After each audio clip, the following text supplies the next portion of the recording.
But how long have you guys been playing this game? When did it start? Because it's at this point, it's been at least like maybe 9 months, maybe a year. Because there's so many of us, and not that many. There's like 6 of us, but its schedules trying to align them has been such a hassle. So I think we just did like session. What was that? And also it doesn't help that I don't really take notes. Like I'm just there for the vibes. I'm having fun. I'm playing. I'm trying to figure out creative ways to use spells the whole time. I'm invested in the story because especially that part's fun. Sure. The DM he's doing a good job with that. But I'm not. My session mates, they're taking meticulous notes, doing great. If it weren't for them, I wouldn't know what the fuck was going on. Like honestly, like I'm just there for the fun. I'm just there for the ride. Okay, so you're a spell slinger then? Yeah, what kind of spells? I'm a draconic sorcerer. I'm a dragonborn. So, Okay. Draconic sorcery. I don't know. I feel like there's another answer to that question. But Sorcerer spells are your classics. They're not away from it like a cleric or a druid. Right. Yeah, definitely not that. I think there's actually a cleric and a druid. I know there's a druid for a fact. I don't remember if that other person's a cleric, but yeah, I've seen some of their spells. I'm not talking to trees, but I did just recently get fly. That's good. So I'm definitely spending a lot of Fly time in guy tie. There fucking fly is. guy Rhaegar. Well, that doesn't. Okay, that's fine. Yeah, that's fine. Yeah. Is it like did your DM write it, or is it like a pre-written story that he's running? So he actually, and I don't really, this is my first game. So okay. Everybody remembers their first. Yeah, kind of, I guess. Susan.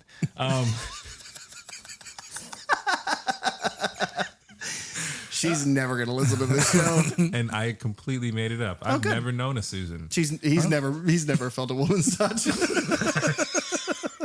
Hey, I'm with Booth. Like bags of sand. No, so he had everyone come up with their own backstory, and then he put them all together into his own story. Neat. Okay. So yeah, it's I don't know what he's got planned, but I think he's got, based on what we've done so far, it seems like he's got a pretty cool campaign cooked up. Very cool. I think the first game that I ever played was with a buddy of ours named Sam as the DM. Sam had kind of written something and was interested in getting it started up. So it was me, my brother, Dylan, a handful of others. But God, I don't remember how long ago that was. I mean, it had to have been 12, 13 years ago. It was a really long time ago.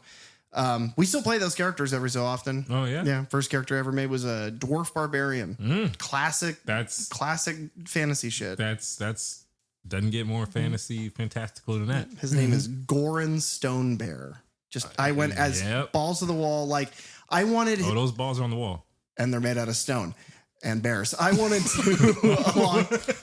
The idea is I wanted you to be able to look at like an art book from like the middle 80s of a D&D art, like a monster manual, and he would be something that you could pluck from that. I wanted to go. Not like I didn't want to do anything like edgy or dark or interesting. I just wanted to do something classic. Yeah, you guys almost tricked me into playing originally. A little bit, because it's the only way to get you to do anything. This whole podcast is a trick. He thinks that it's he thinks just hanging out. Practical joke. Because like the first time I think I ever sat down and played, you had tried to get me, and I was like, I don't think I'm gonna like it. I don't think I want to. I had a similar feeling. And they were like, well, just sit in for a session. We have an NPC character. That's just kind of along for the, when we need him for something. So you can we have a character sheet for him. You can just play him. And so I did, and, got used to kind of the way that attacks and dialogue and things go back and forth. I was like, okay. And then the next session they were like, okay, you gonna like write up a character though? You rolling up? And I was just like, yeah, I guess I'll do it.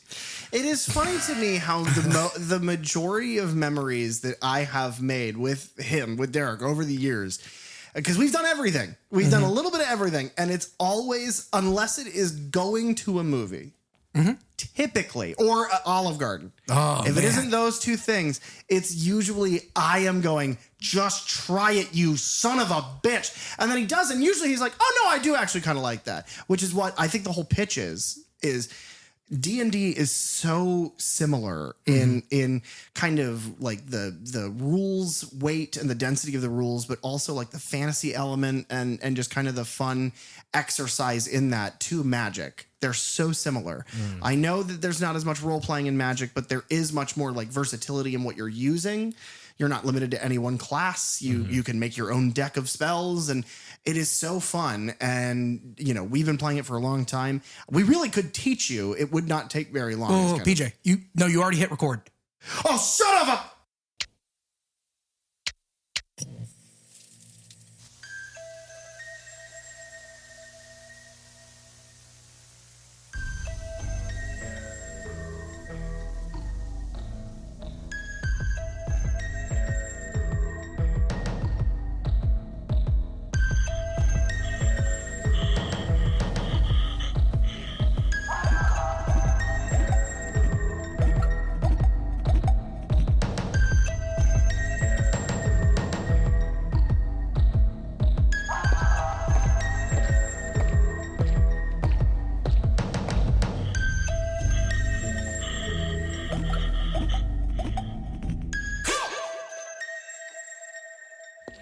Hello and welcome to the Third Channel Podcast, Where we delve into the horror franchises you love from the perspectives of a lifelong horror fan. and a newbie to the genre. I'm PJ. And I'm Derek. And I'm Ty. And today, the only thing we're here to talk about is another series of motherfucking bees, ladies and gentlemen. We're back. It's Candyman. Clap it up, Candyman. clap it up, clap it up. Well, hold on. It have to sound like because it's just the hook slapping a palm. Yeah, we're here to talk about horror, and That this sounds like, I feel like you might accidentally like skewer your hand, no? that's what happened to him. Yeah, Yeah, that's hey, part of why hey, he's so hey. goddamn mad. Goddamn right. But yes, we are talking about the 2021 Candyman. Now, it's important to point that out. Filmmakers, stop it. Yeah. Stop doing this. Stop doing this. The filmmakers and video game developers, you need to stop. If your thing is from a series and that series is based off of a thing with a name, Candyman is a great example, don't name one later on just the same name. Yeah. There was this whole era where they did that. Yeah, fucking God of War comes out from the new PlayStation exclusive God of War game. And that's what they called it, God of War. But that always is now, it's the habit of saying the name of whatever it is and then the year in parentheticals. Yeah. It's like, we don't need that. Just come up with a new name. I'll come up with a name for you. You could have called this one Candyman Artist in a Red Hat Guy. That's easy. It's not. And I think I would have taken the parentheticals. Honestly, I think Candyman 2021. Over what he just pitched. Yeah, No, Ty's saying the opposite is that he would have rather had what I said, but have it be in parentheticals. Oh, okay. So Candyman, the guy with the Artist red hat. guy in a red hat. Yeah. And then in parentheses after that, He wears that hat for a lot of that 2021. movie. Yeah. He rocks Holy that hat. shit, it's Candyman's hat. That is. We That's finally the thing that found he was it. missing. Yeah. This It's whole his red time. little beanie. Huh. I'm I'm glad we figured it out. We're made more whole now by finally being able to visualize Candyman's hat. It's a little red beanie. Guys, we just watched the same movie. I don't know what the fuck they're talking about. Well, obviously you didn't pay attention to the hats. We have a whole hat department that analyzes hats and films. That we do. Oh. Have him on call. I didn't get that. I didn't get his number. Yeah, we haven't needed him since Indiana Jones, but that's fine. Or Freddy. Oh, yeah. Freddy's got a good hat. He's the best hat. Well, that's basically Indy's hat. Yeah. Just old and burnt and being worn by a sex pest. Because Freddy Krueger's a sex. Oh, yeah, Ty, you may not know this. Freddy Krueger is an assumed sex pest. I was catching up because I've heard that joke before. Okay.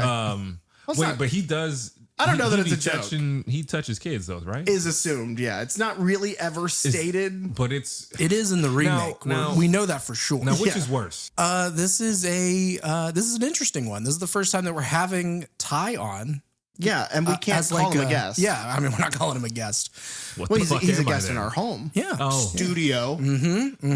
guys, this is a big studio. Nice. Yeah. Forgive the echo. Yeah, did you see the lap pool? It's filled with bees. Dude, I've been telling you to get someone out here to check on that. Yeah, they just keep coming and adding more bees. Yeah, no, it is. I think this is the first film, and I think maybe this is where you were headed. I think this might be the first film that we've talked about that we knew definitively that Ty had seen. Yeah. That's crazy. That's only because I told you though, right? Yeah. There's no reason you'd guess that I'd seen this. No. I knew it back then. No, he's trapping us. Oh, okay. But no, to answer your question, no, of course not. But you did say out loud, so it's not our fault. It's yours. I did spill the beans. The bees, but I was right there. But yeah, no. And this is also an interesting one because I think this is the first time where we are watching like a requel, a legacy sequel, whatever verbiage you want to use, that was one and done. Yeah. That didn't just continue to churn. I guess Texas Chainsaw we'll get to eventually, but I don't know if they're planning on leaving that alone. Yeah, it's as far as I know, I think they've already that franchise has changed hands. Okay. So it's always up. The rights are always up to somebody else because it never does as well as they think it's going to. Yeah. So.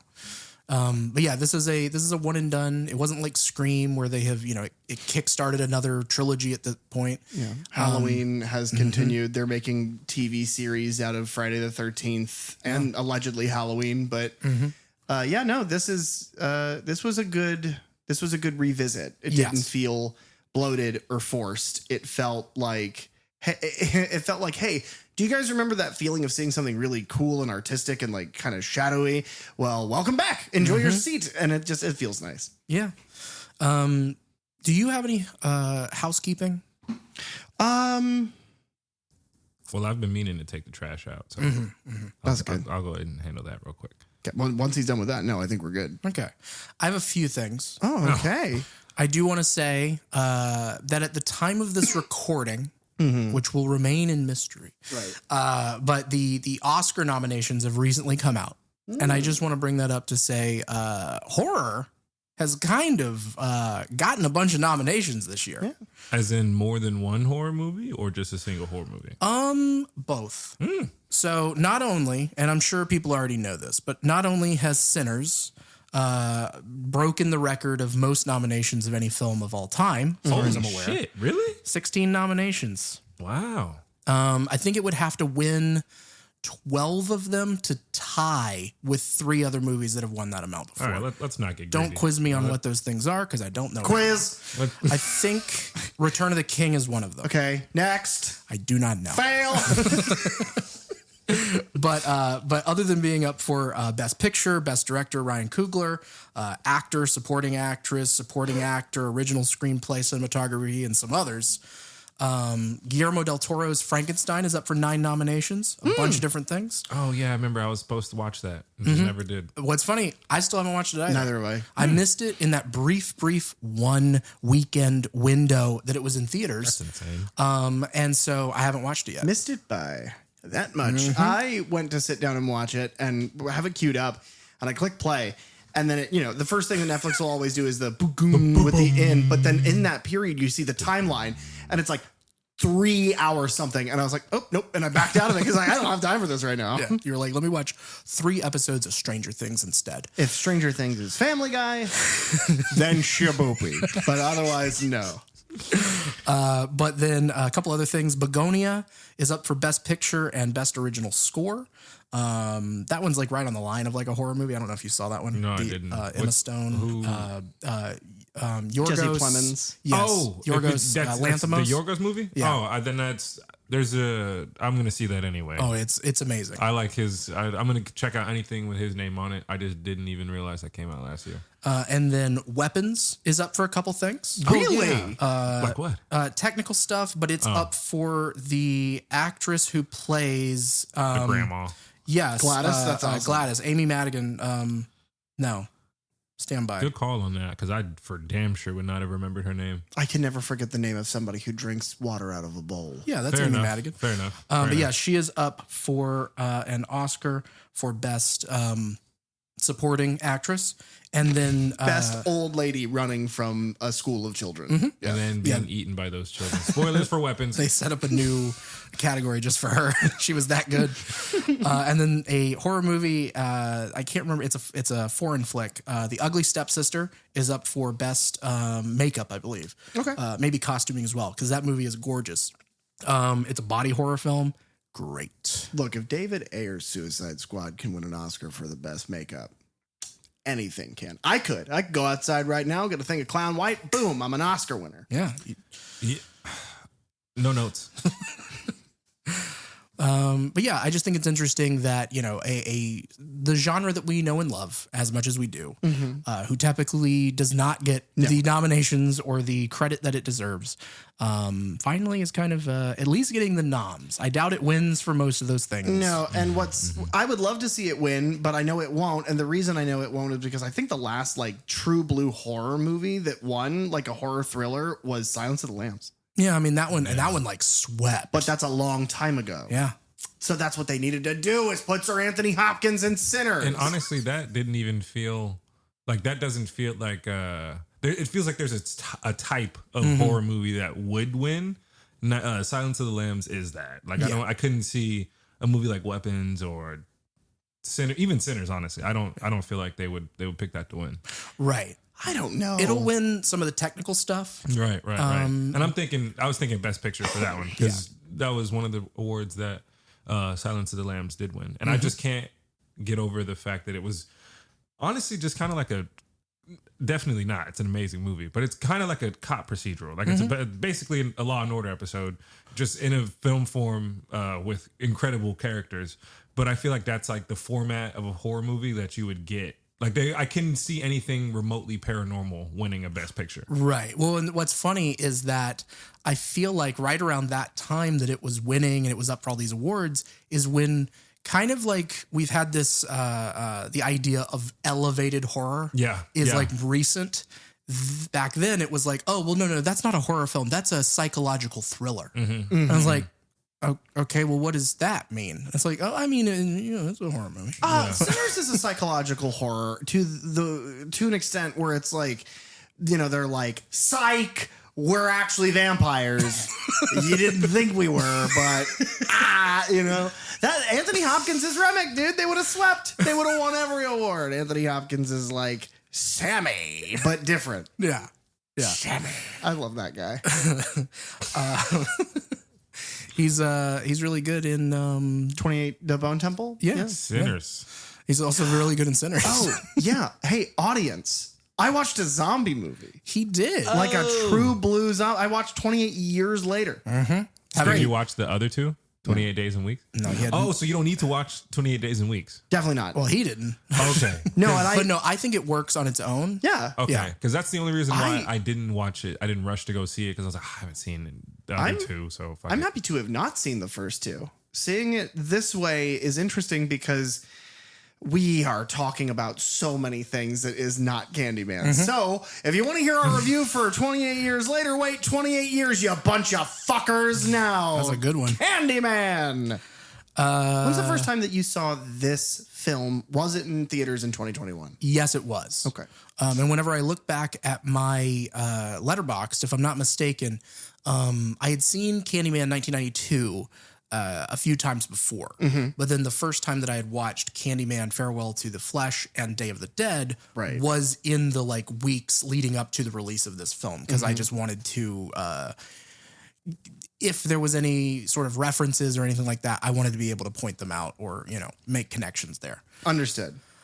Which I don't really believe there are. I may point out some things that I like ribbed you about during the viewing, but I think that there are similarities to those two sequels and this movie just in the sense of logical leaps to take with this character and with the mythos. But I don't think there's any like, do you remember this from Farewell to the Flesh? Because it's like, nobody remembers that movie.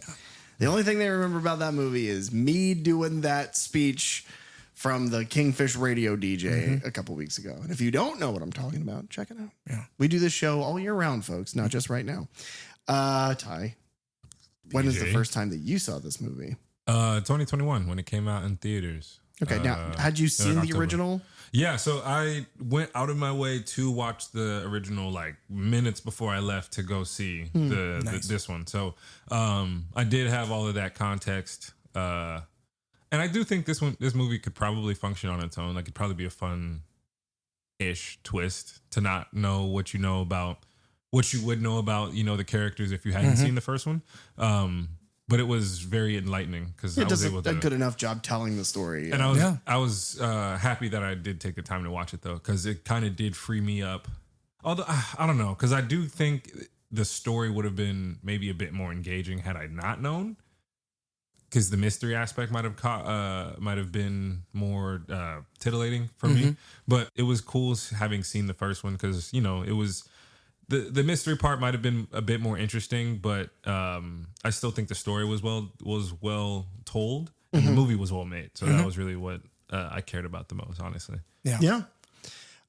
First time I saw this was, again, my story's never interesting, man. Every so often I've got a different answer, but for the most part it was in order. I watched this one next with you in my house. In the Candyman week. Yeah. My story is interesting in that I watched all 4 of them for the first time back to back to back to back. So I ingested all of it at once, which really gives you a window into how good this movie is versus how terrible Day of the Dead is, which is the third. It is, oh man, night and day difference. And it's making one movie for an artistic retelling of a story that you really much love, which is this one, versus a cash grab, which is what Day of the Dead was. It was a cash grab. You think that was a cash grab? I think it was a cash grab. Did they grab a lot of cash with that one? No, it was straight to video. Straight to video. That's a terrible idea for a cash grab. Terrible idea for a cash grab, and also a terrible thing to do to Candyman. Dare to say his name. A Chicago artist's sanity starts to unravel, unleashing a terrifying wave of violence when he begins to explore the macabre history of the Candyman. Now, question, and I think it's an important one. Do you say macabre or do you say macabre? I think no one says macabre. Oh, okay. So Interesting. yeah. Do you say that?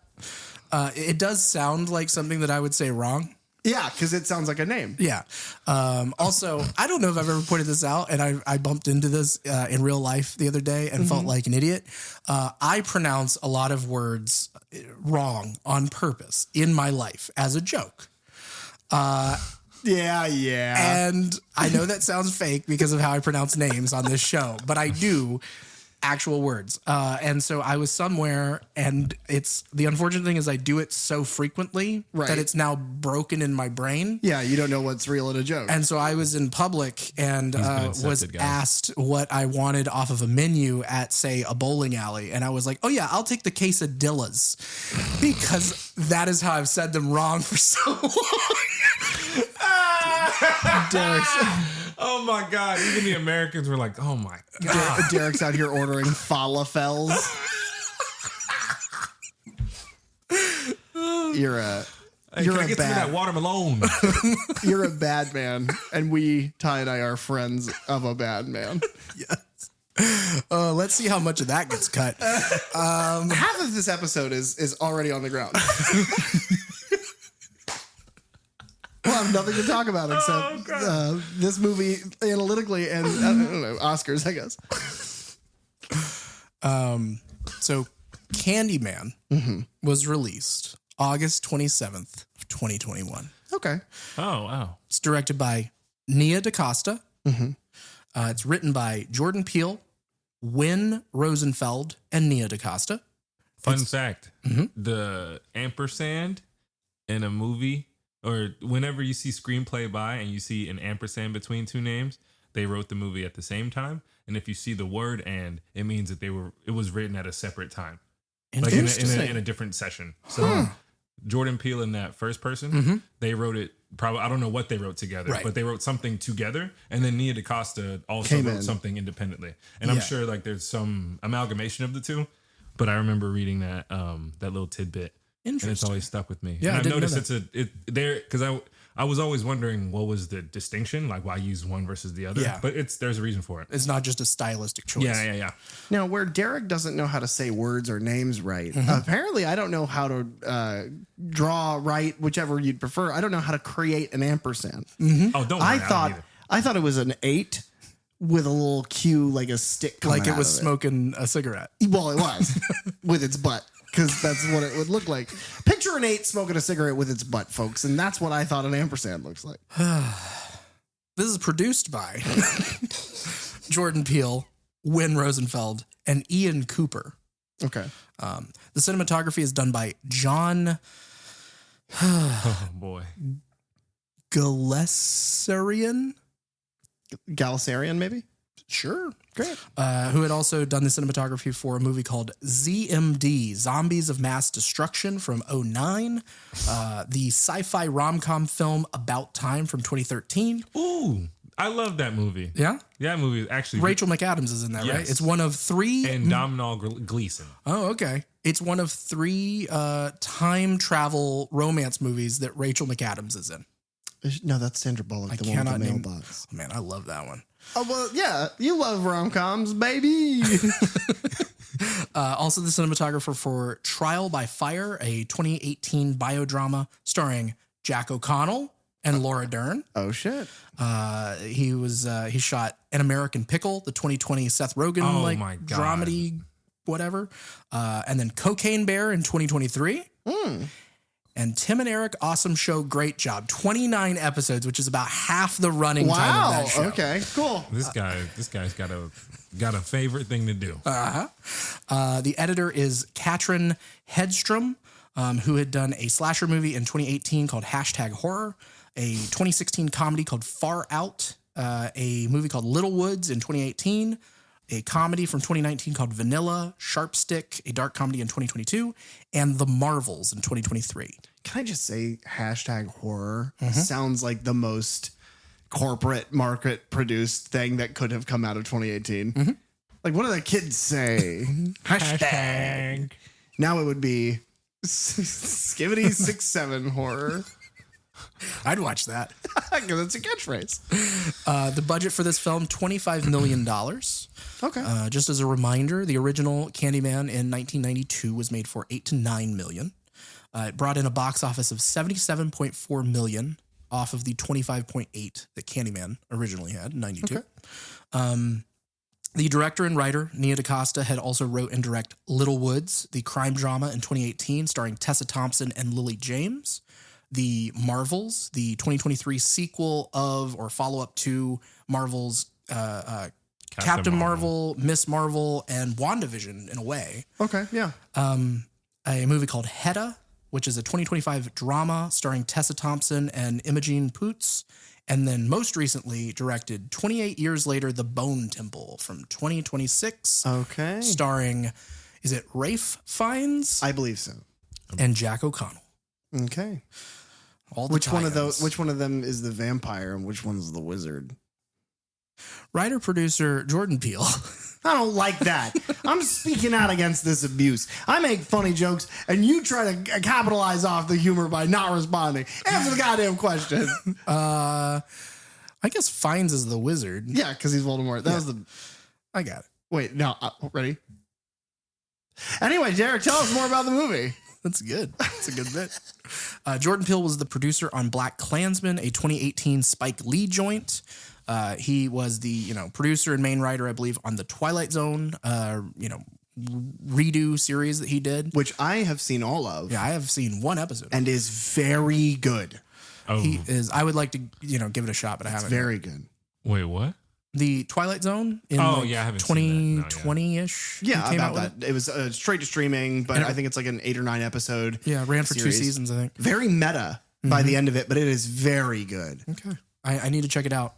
He was also the executive producer on Lovecraft Country.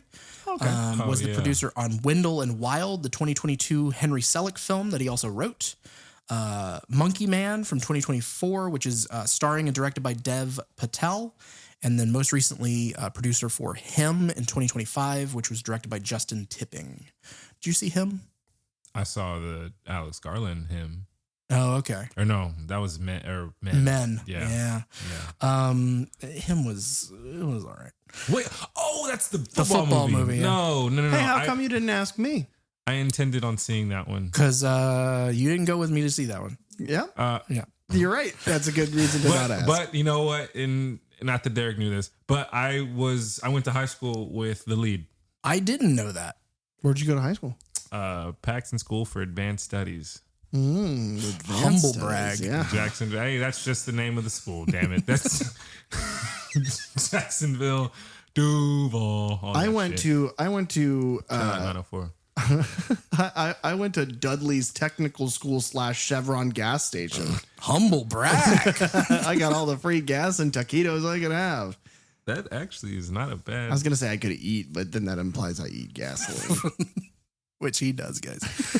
Writer-producer Win Rosenfeld was the executive producer on everything that Jordan Peele produced. And then Nope in 2022 and the new Scare Peele Tactics. not produce Nope? Yeah, he did, I believe. But I just wanted to point that out. Fair. Producer Ian Cooper was the producer on Us in 2019, Nope in 2022, and the EP on Wendell and Wild and Monkey Man and Him.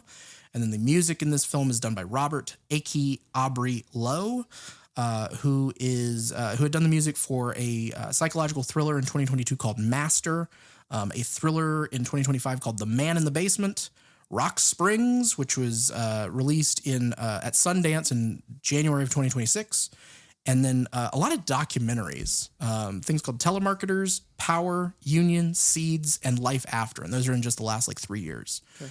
Man in the Basement's not about the blind guy who's played by the bad guy from Avatar, right?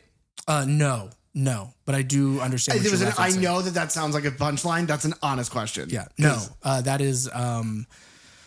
Don't speak. Don't speak. Okay, I'll stop speaking then. Thanks. In the and we've covered some of this before, but just a recap here. In the early 2000s, Bernard Rose was interested in making a prequel film to the original Candyman about his love with Helen.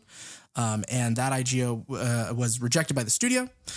Later, in response to the success of Freddy vs. Jason, a crossover film between Candyman and Leprechaun was developed.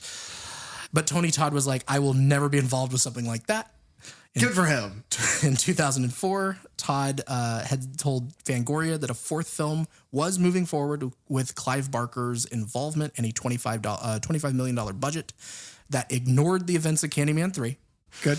But that eventually fell apart because of disputes amongst the rights holders. Okay. It always does. So then finally in September of 2018, it was announced that Jordan Peele was in talks to produce a remake of Candyman through his Monkey Paw Productions. And in an interview with Nightmare on Film Street, Tony Todd stated, I'd rather have him do it. Someone with intelligence who's going to be thoughtful and dig into the whole racial makeup of who the Candyman is and why he existed in the first place. November of 2018, it was confirmed that Peele and Win Rosenfeld would produce the film, and then Nia DaCosta signed on as director, and it was clarified to be a spiritual sequel to the original 1992 film. It would take place in the newly gentrified Cabrini Green, where the old housing project development had once stood in Chicago. This might not really make for interesting conversation, but why are things spiritual sequels as opposed to non-spiritual like sequels? straight up sequels? Yeah. I think it is in that this is a spiritual sequel in that this is a continuation of the story of some of the elements of the original, including the characters. Yeah. But a sequel is a direct continuation of the story that was in the first. Yeah. So like an example of what I think is a direct sequel is Empire, because Empire from A New Hope is what happens next to these people in this story. But Candyman 2021 is not a direct sequel to Candyman. That would be Candyman 2, which kind of is, but even that is a stretch. But that's my take on it.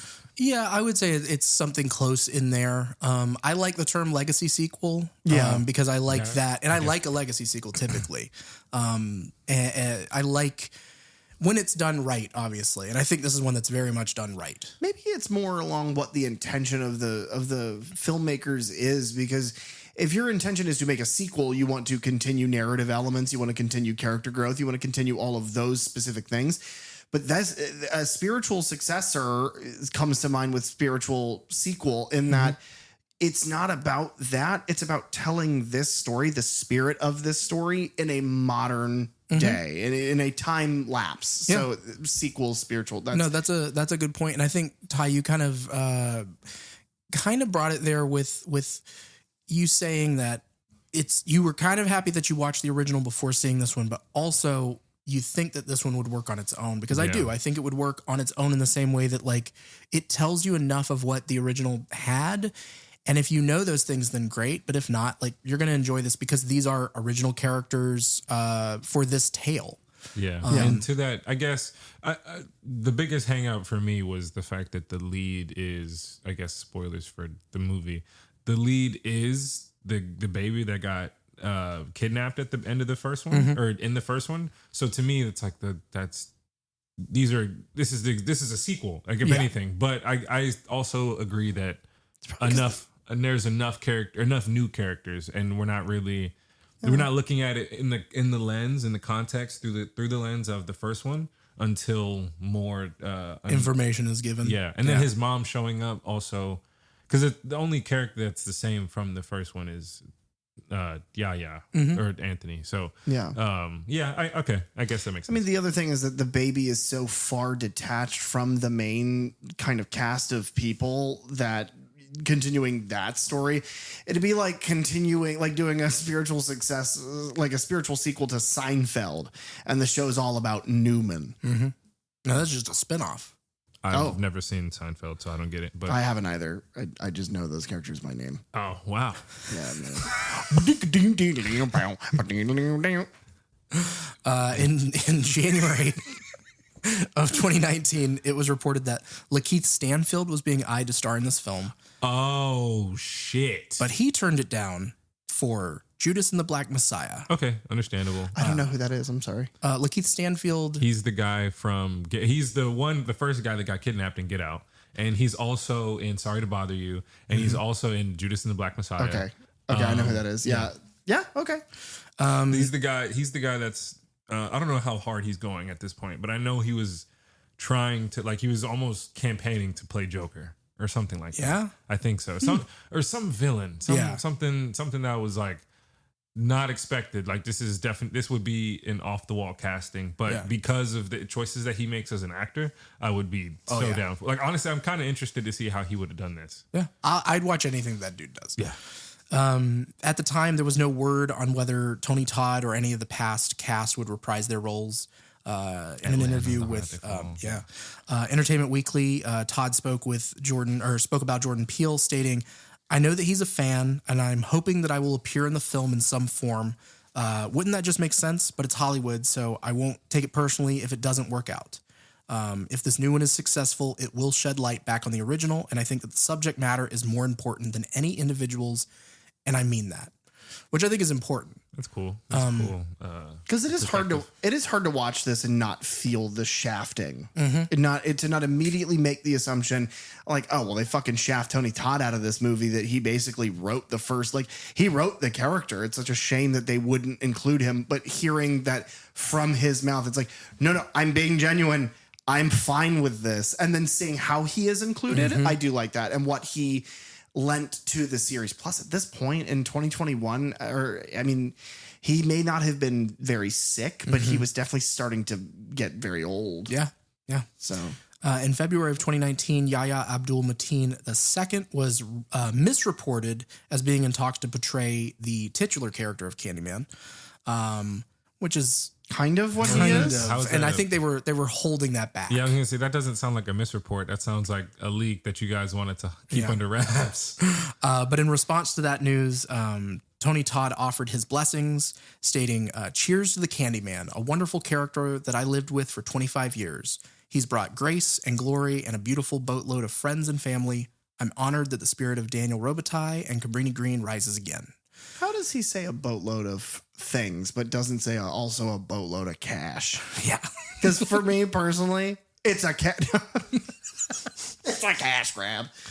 He grabs it with the hook. Oh, that'd be really easy. Yeah. Probably can't spend some of those bills. Yeah. Big holes in them. Yeah. Principal photography took place between August and September of 2019 in the Chicago area under the working title Say My Name.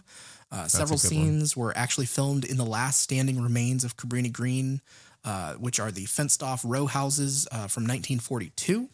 That's cool. Candyman was also the first feature film to shoot on location inside the Museum of Contemporary Art in Chicago.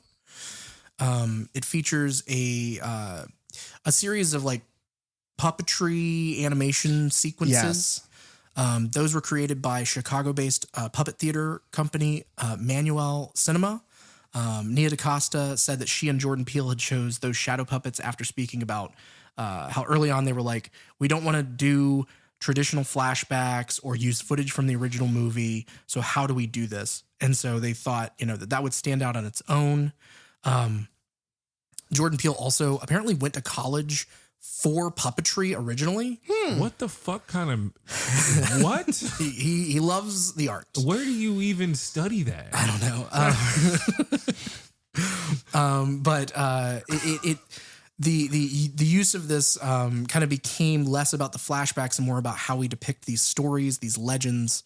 I love these sequences. Well, and I think any visual similarity between this and the Three Brothers Harry Potter scene is always referred back to as like, oh yeah, like the Three Brothers thing. Yeah. But it's because it's cool. Oh yeah. It's like, and I also like that they tie it into the fact that William is like one of the opening scenes. He's playing with puppets like that. He kind of becomes our de facto like troubadour, like our narrator to explain these things. But we don't know it at first. Which I like. And so, yeah, no, and I think it looks really good. I like the kind of shadowy, dark background that there's just no detail to any of it except for shadow, which I like.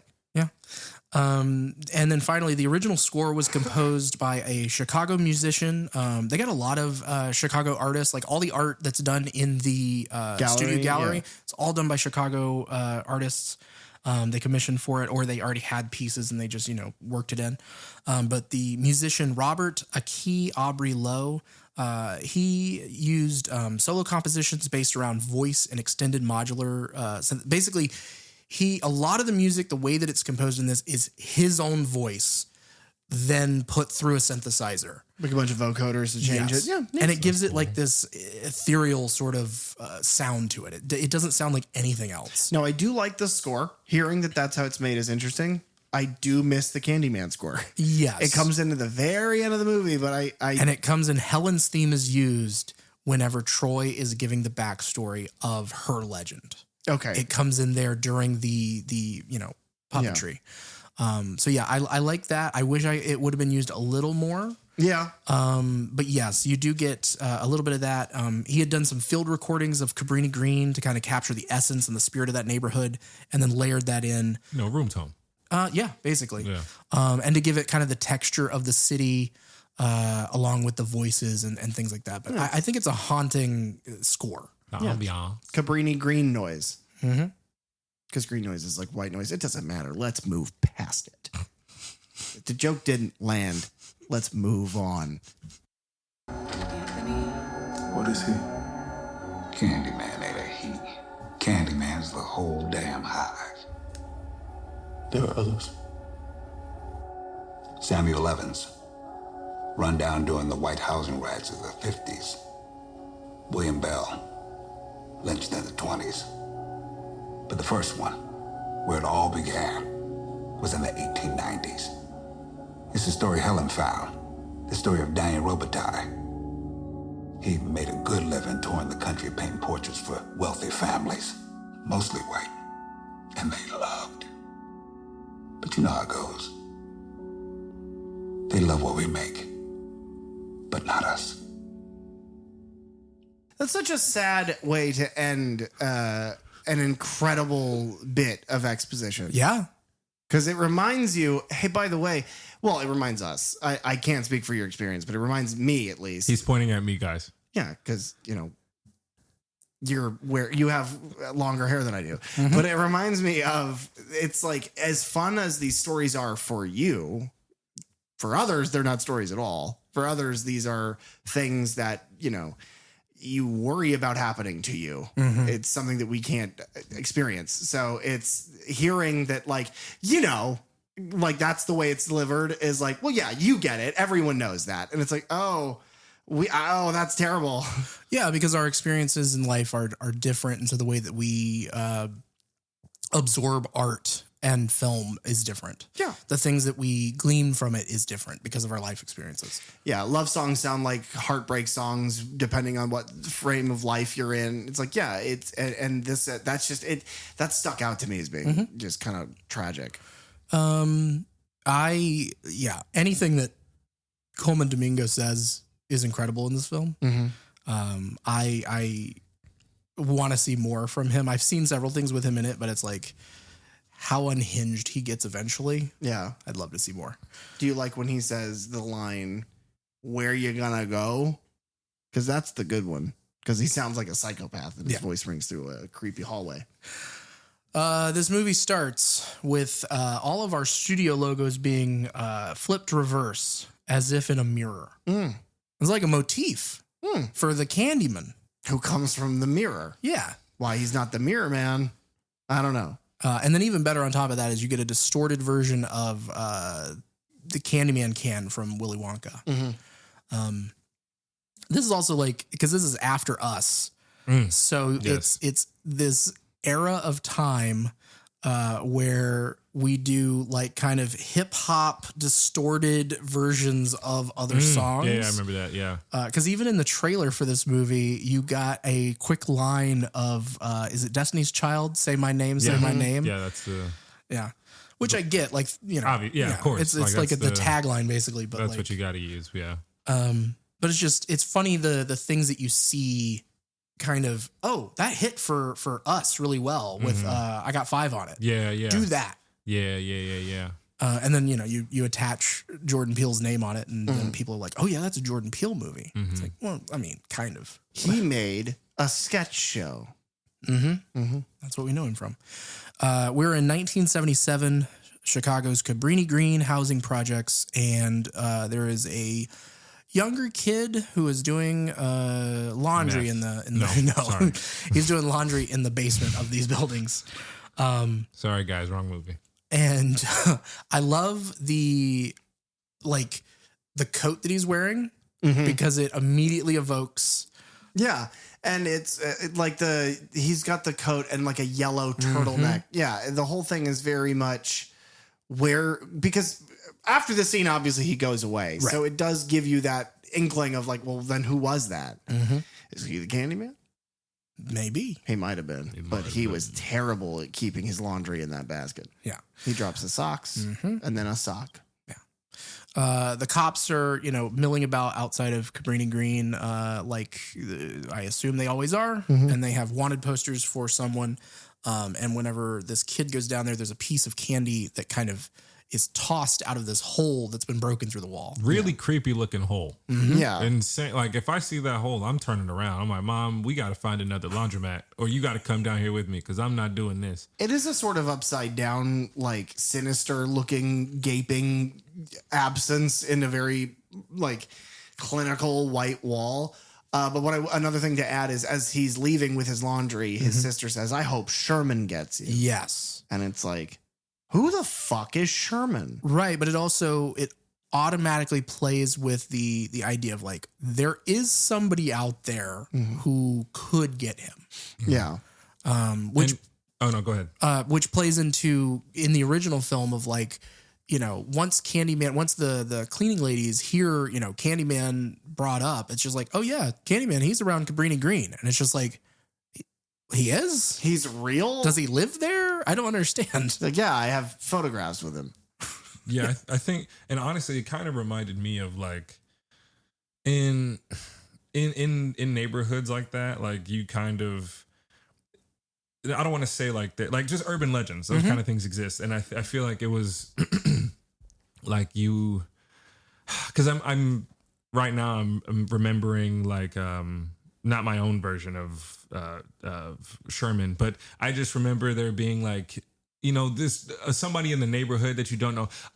It's kind of like a Boo Radley. It's kind of like a Boo Radley situation. Like someone exists, and because there's a mystery behind them, they end up becoming like a weird like myth, and like there's like a legend to them, and there's maybe some creepy stuff going on there. But that's only because one, they're kids, and two, like this person is atypical from what you would expect. And so the person in your neighborhood who you and all of your friends just knew was the child molester. Yeah. And you don't or know the why. murderer or the person that was eating people in there. Like, you know, there's always just like some weird story about that person. And that's why, like, you know, kids would say that to other kids, like, oh, I hope so-and-so gets you, even though, they don't really know what he is or anything like that. They're just kids being kids. Well, unfortunately for the drama of this story, it looks like our, I was going to say our child molester, but it looks like our creepy, our Boo Radley is a learning disabled man. I assume, because he never really speaks. Yeah. And he has a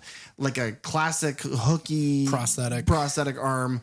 And a big smile, and he's wearing a fur-lined jacket, like a long coat, and he comes out and he offers the kid candy after the kid screams at him for about 10 seconds straight. Yeah. You guys would know better than I, because I don't watch enough horror. But is that just like something that's taken for granted? Like, is there always going to be some level of suspension of disbelief when it comes to your characters of like, well, they have to do that for the movie, because why would anyone do any, like the kid, he goes down there, creepy thing after creepy thing after creepy thing happens, and he just doesn't move, or he just continues to go about his day. And then the last thing that's like, oh, this is the moment where you would take off, he just stands there. So I'm like, I know for me that definitely always gets my attention, and maybe that's just like the why would you go in there of it all? But it's like, what? I'm being serious. No. Why are you going in there? Yeah. The timing of all of that is a little strange in this opening scene, because it's like because then we get more of it revealed later. And so it's like the scream happens and then the cops go down there, but then we cut away from this and we jump to our main story. But it's like, okay, did the scream happen when he first saw him in the wall, or did the scream happen after he came out and offered him the candy? And then after he screamed, did he just stood there? Like he didn't like. My assumption is this: you're in a room with one staircase out of the room. It's underground, so you have no other exits. The only exit you can take is the stairs. And you are on one half of the room split by the stairs. On the other half is this man who's just crawled out of the wall with a hook for a hand that your sister and all of the kids in the neighborhood are saying will kill you if he catches you. Right.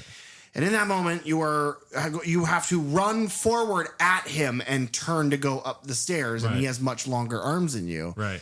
Well, okay. But he did. But the kid. Much longer arm. The kid threw, or not the kid.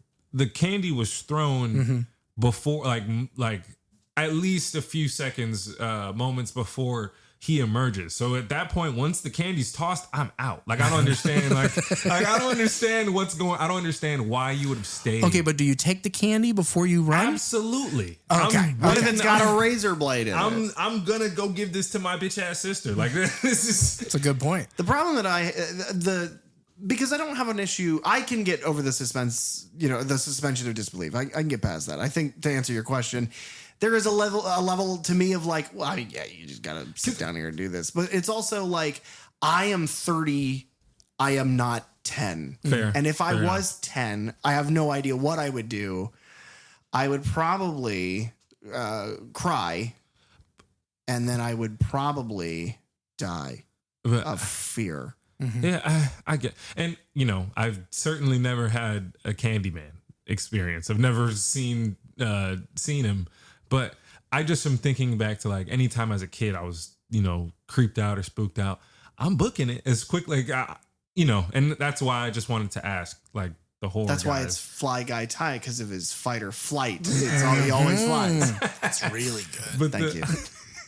But that's why I wanted to ask you guys if that's just a genre specific trope that you just have to kind of get used to the more you see it. Like, okay, characters in horror films are more likely to be stupid, which is why the elevated horror had like to me, when I think of elevated horror, I think of a not dumb horror movie, like a movie that's like, oh, this all makes sense with how we get here. In a lot of genre stuff, I think it is, and we've talked about this. Yeah, where you ask that question of just like, why would this happen? Nobody would act like this. Nobody would do this. And it's like, it has to happen because that's the only way that the movie happens. The movie, we don't get a movie with that. Yeah, right. It's literally just, to me, it's just that meta level of like, okay, let's take a step back. Otherwise, we wouldn't be watching this. Right. Because people have to make bad decisions. Which, funny enough, we tackle in Scream 2 in our topic, or in our talk about that so long ago, of like, that's what Jada Pinkett Smith is screaming about at the screen. Is like, why are you doing these things? Why are you acting this way? Man, remember all the way back there? Ty was there. Yeah, I was just about to say, I slept through that whole episode. Yeah, up in the attic. Simpler times. Yeah, it really is. But yeah, no, that's the like the stereotypical like joke of like in a black theater, like you have people talking to the screen like this is stupid. Like what's going on? Like this is there's a trope like, you know, the white girl that falls over, that kind of thing. Just like, oh no, these are staples of the genre. These are things that you have to appreciate. Like an origin story is to human or superhero stuff, like that kind of thing. So, yeah. This kid's origin is he gets scared the fuck out of his mind in a basement by a hook-handed man with candy. Yeah. And then watches as the cops beat him to death. Yeah. Did he That's revealed later, though. Oh, okay. Right. We then jump to 2019. Yes. Which I just want to make sure that we remember. If this takes place in 2019, this takes place technically between the events of Farewell to the Flesh, which happened in 1995, right, and Day of the Dead, which happened in 2020. Right. This is just nestled right so in the that middle racist cop has not shown up yet. No. He's probably gotten a couple issues, probably a few lawsuits, but he has not been murdered yet. No. We meet our lead here, artist Anthony McCoy, who lives in Chicago with his girlfriend, who is a gallery director. Brianna Cartwright is her name, but he has not painted in a while. He has like 2 years. Yeah, he lacks inspiration currently. Anthony McCoy is played by Yahya Abdul Mateen II. I love this actor. I want to see him in more things as well. He is in Aquaman 1 and 2 as David Kane, otherwise known as Black Manta. I never knew that was his I just knew him as Black Manta. Yeah. I couldn't even. I had to look it up. I couldn't tell you his first and last name. He is in Us in 2019. He is in HBO's Watchmen from 2019 as well. He is in The Matrix Resurrections in 2021. The Michael Bay film, I believe, from 2022 called Ambulance. And then he is just now, I think it literally is about to release, if not, it just did, Marvel's Wonder Man. Yeah. He plays Simon Williams, Wonder Man. Him and Ben Kingsley. Yeah. Yeah. I'm interested. I know nothing of Wonder Man. Neither do I. Brianna Bree Cartwright is played by Tiana Paris. She was in Dear White People in 2014, a comedy drama. That's Spectrum from, or I don't know if that's her name in the movies, but yeah.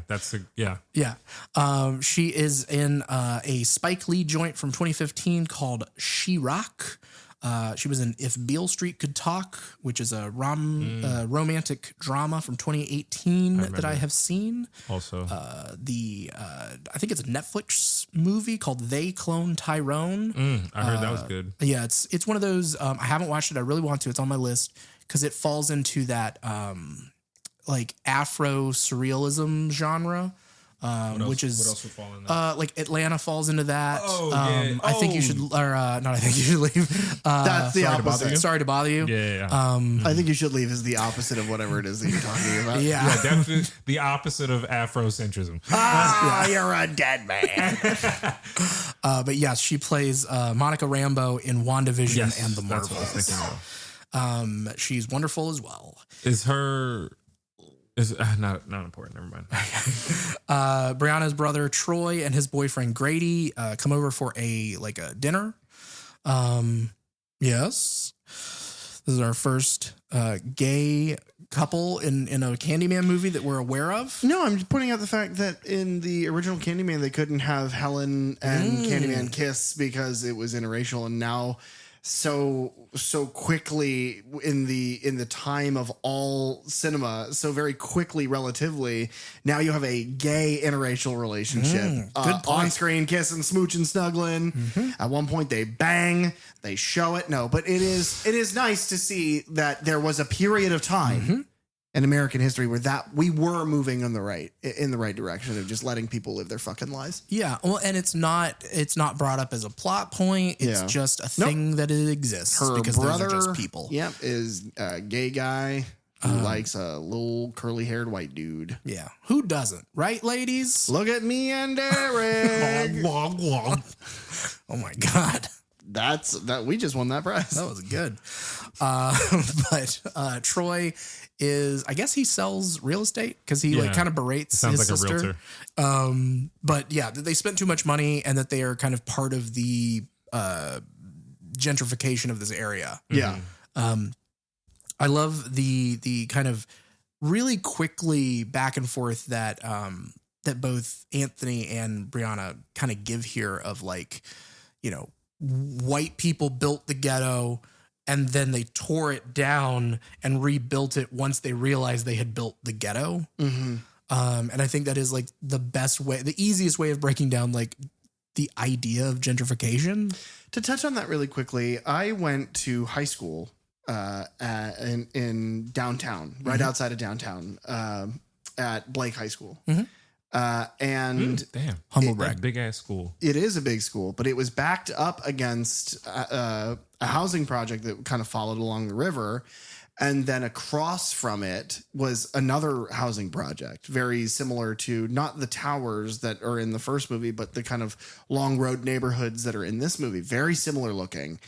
And to get to different places in downtown from that school, I would kind of walk through that area. People were always friendly. It was always it was usually a positive experience, but then as time has gone on and that river walk, that's what they always fucking blame it on. In the Tampa area, we have a kind of a path, a trail that is concrete and it's well lit and it leads down the Hillsborough River that goes through downtown. And it's called River Walk. And the longer that expands, the more that area just gets shredded to pieces. Yeah. But all of the housing that was completely around that school is gone. And I don't know where any of those people went. I spent years of my life in and around their lives. And then you look at it and most of it is parking. And it's devastating because it's like so many people had to have lived there for so long. And so that is the only experience in the real world that I have with any of that, is just seeing a place that was seemed so innocent, seemed to not bother anything about the town it was in. It just, people lived there and now it's just gone. Yeah. Yeah. And But I'm if sure it was an eyesore to the wrong people. Yeah. And so, and also, you know, it is kind of like a, once the process of gentrification is started, then the interest is then at that point, how do we make this place safe? Because before you can get gentrified, you have to become quote unquote the ghetto. And the ghetto has a certain connotation if you have a certain, I don't want to say if you have a certain type of skin, but it just has it has a certain connotation here in America, or not even just America, I guess, but it has a reputation of being unsafe to those that are not from it, whatever. Sure. And so I think a lot of the times when you're gentrifying, when they're making efforts to gentrify, they're just thinking of like, how can we make this place feel safer to the right constituents or the right people, whatever, that are trying to move in here. Which is funny because I have to be an example of that, because there are areas in this town that you watch starting to get gentrified and I will laugh and be like, there's no way anybody's ever going to move here. Like, and then they do. Not to call it a very specific area, but like the Fletcher Walmart. Yeah. It's like, yeah, that's not so much about where it is, but that specific Walmart. It's like if they were like, oh yeah, you could move into this Walmart. It's like, no. That's the first thing that you're told whenever you move to Tampa is like, do not go to the Fletcher Walmart. Yeah. I don't know if anybody's not from Tampa who might find that an interesting piece of travel information, but there it is. Yeah. And every place has that. Every place has an area that has that reputation. Oh, don't go here without, you know, a friend or something like that. Like, don't, you wouldn't want to go there at night. Or you wouldn't want to go there alone. That kind of thing. And most of the time, that type of shit is just rooted in racism. Sure. Yeah. Big It's time. not really like the violence that you're scared of or that's being perpetuated. If, in all honesty, it's usually gang related, and that's not, you know, that's just what it is. Looking at what it is, especially now, like just in 2026, a lot of it is gang related, and a lot of it is targeted. Like, they're not coming for. You don't need to be clutching your pearls. No, Susan. a lot of Like, that it's okay. community, a lot of that organization to me has always felt like that is the way that they have decided to keep themselves safe, because the outside world is trying to keep the outside safe from it by grabbing them and throwing them in prison for the rest of their lives for drug offenses. Of course. It's like this whole, that's just what it is. Like, it's as simple as the community failed that person, and then they felt that they had to turn to just illegal activity, and that's no, I'm no fan of the law, but just they have to desperate times call for desperate measures. If I can't find a job, or if I grow up in a environment where I'm not told or taught that I can be anything or do anything with my life, then I'm not going to treat that as a real possibility, and then I'm just going to be around what I grew up with and all the other disenfranchised people. And that's the quickest way people turn to crime, is to disenfranchise them, take away their means to anything. And then because I still have to eat. Right. I'm hungry. Look, I think that I speak for us as a podcast when I say that food and water should be human rights. The free market ain't free, and release the list. Yeah. And fuck ICE. Oh yeah, that's the new one. Yeah. Also that. Fuck ICE. Also that. I had a whole thing in housekeeping off the top I was going to do about ICE. Fuck ICE. Yeah. Fuck ICE. Big Troy, bunch of murderers. Troy Cartwright, Brianna's brother, is played by Nathan Stewart Jarrett. He was in the UK superhero series that ran from 2009 to 2013 called Misfits. He is in The Kid Who Would Be King, which is a 2019 fantasy adventure film. In 2023, he was in a thriller called Femme, and then in 2024, an action horror film called Azrael. He also has done stage stuff as well. He was in his big claim to fame was he was in Angels in America. Grady Greenberg is his boyfriend, played by Kyle Kaminsky, who was in a 2017 drama film called Driver X. And then that's about it for acting roles. He was a producer on I Live Here Now, which is a horror thriller from 2025. And he was the executive producer on Dead Man's Wire, which is a docudrama from 2025 that I watched last weekend. Okay. Very good. Good. But yes, in this scene after dinner, they sit, and Troy, once the name Cabrini Green is mentioned, because in my rewatch, I was just like, why does he tell this story just all of a sudden? And it's as soon as Anthony says the name Cabrini Green for what this area used to be called and what it is now being called again. He launches into, hey, do you want to hear a scary story? Yeah. And so he tells the story of Helen Lyle. Yes. And that experience, when I having just watched the movie, and he starts telling the story, I'm like, I just watched that. I get what he's talking about. I literally just saw the movie. I get it. Holy fuck. So, but that's why I think probably didn't need to. Probably didn't need to watch it. Yeah. See, for me, it was seeing this and then launching into the story of Candyman after 3 previous Candyman movies. I was like, oh God, no. No, God, not again. Please don't tell me this story again. But that's why I like it, because it is, you think for a second that it's going to be the Candyman story. And it's in a way it is, but it's we get to now tell the story that Helen has become the legend. Right, where she is the crazy pants. She is the murderer. She did tear the head off of that Rottweiler. Yeah. And she did steal that baby. That's what the story is. But she brought him back. Well, no, the story is that they wrestled it out of her hands, and then she dove into a bonfire. Yes. But this causes Anthony to much like Helen did originally, he hears this story about a thing that happened in this area, and he goes, oh, well, let me look that up. And then he finds oh no, these are things that actually happened. That night they're getting ready for bed, and he's brushing his teeth. And it's such an innocent and very relatable thing where she's like, honey, you okay? And he's like, God damn, she really did cut the head off that dog. And she's like, oh my God, you're not actually. And he's like, yeah, I'm interested. And then she was like, stop it. And she hit him with a shoe. Yeah. Is that what sex is called? Mm-hmm. Yeah, man. Oh. You and Susan. Oh God, I hope I didn't have to cut that out. Susan, I don't know who you are. There is a character, because he says, what time is Clive coming tomorrow? Yes. There's a character named Clive. Yeah. Based off of, obviously, Clive Owens. Really great. Clive Barker, who wrote the original story that this, Candyman is based off of, The Forbidden. But Anthony, he goes the next day to what is left of Cabrini Green, the property there, taking pictures kind of as reference to use for his art. He is stung on the hand by a bee. I think because he prints out all these things that he finds online, about Helen Lyle and about the Cabrini Green as it was whenever it was still standing. And he prints it out and he goes and he holds up this picture of this church that is just covered in graffiti. Covered in it. Like not an inch of it is not. And he holds it up and then he drops it out of frame and you see the church now and it's completely painted over. It's also boarded up.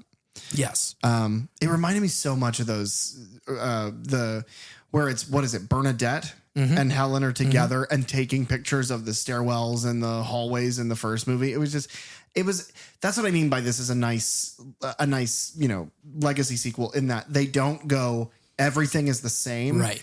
But you can draw easy parallels and it makes it feel like somebody paid attention. Somebody enjoyed the art of that. And I like that. Yeah. But I also think that this specific example of the church, the photo of the church is like the easiest visual example of showing kind of the history of this area, the graffiti being painted over and forgotten and whitewashed. Yeah, fair enough.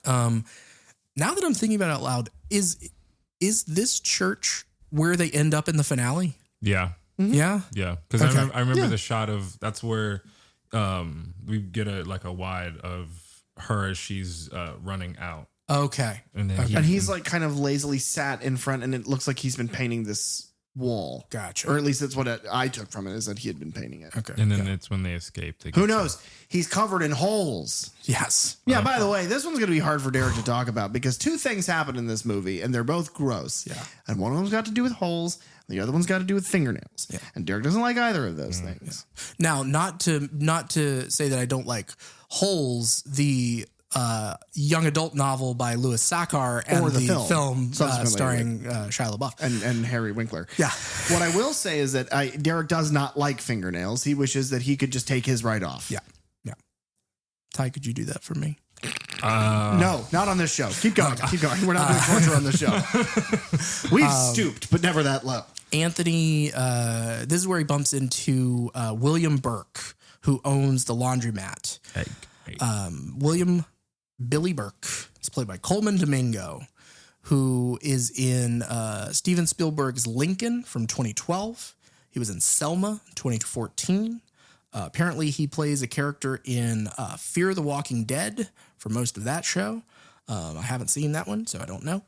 He is also in If Beale Street Could Talk. He is in the 2023 musical version of The Color Purple. He is also in Dead Man's Wire, which I mentioned a moment ago that I saw a couple of.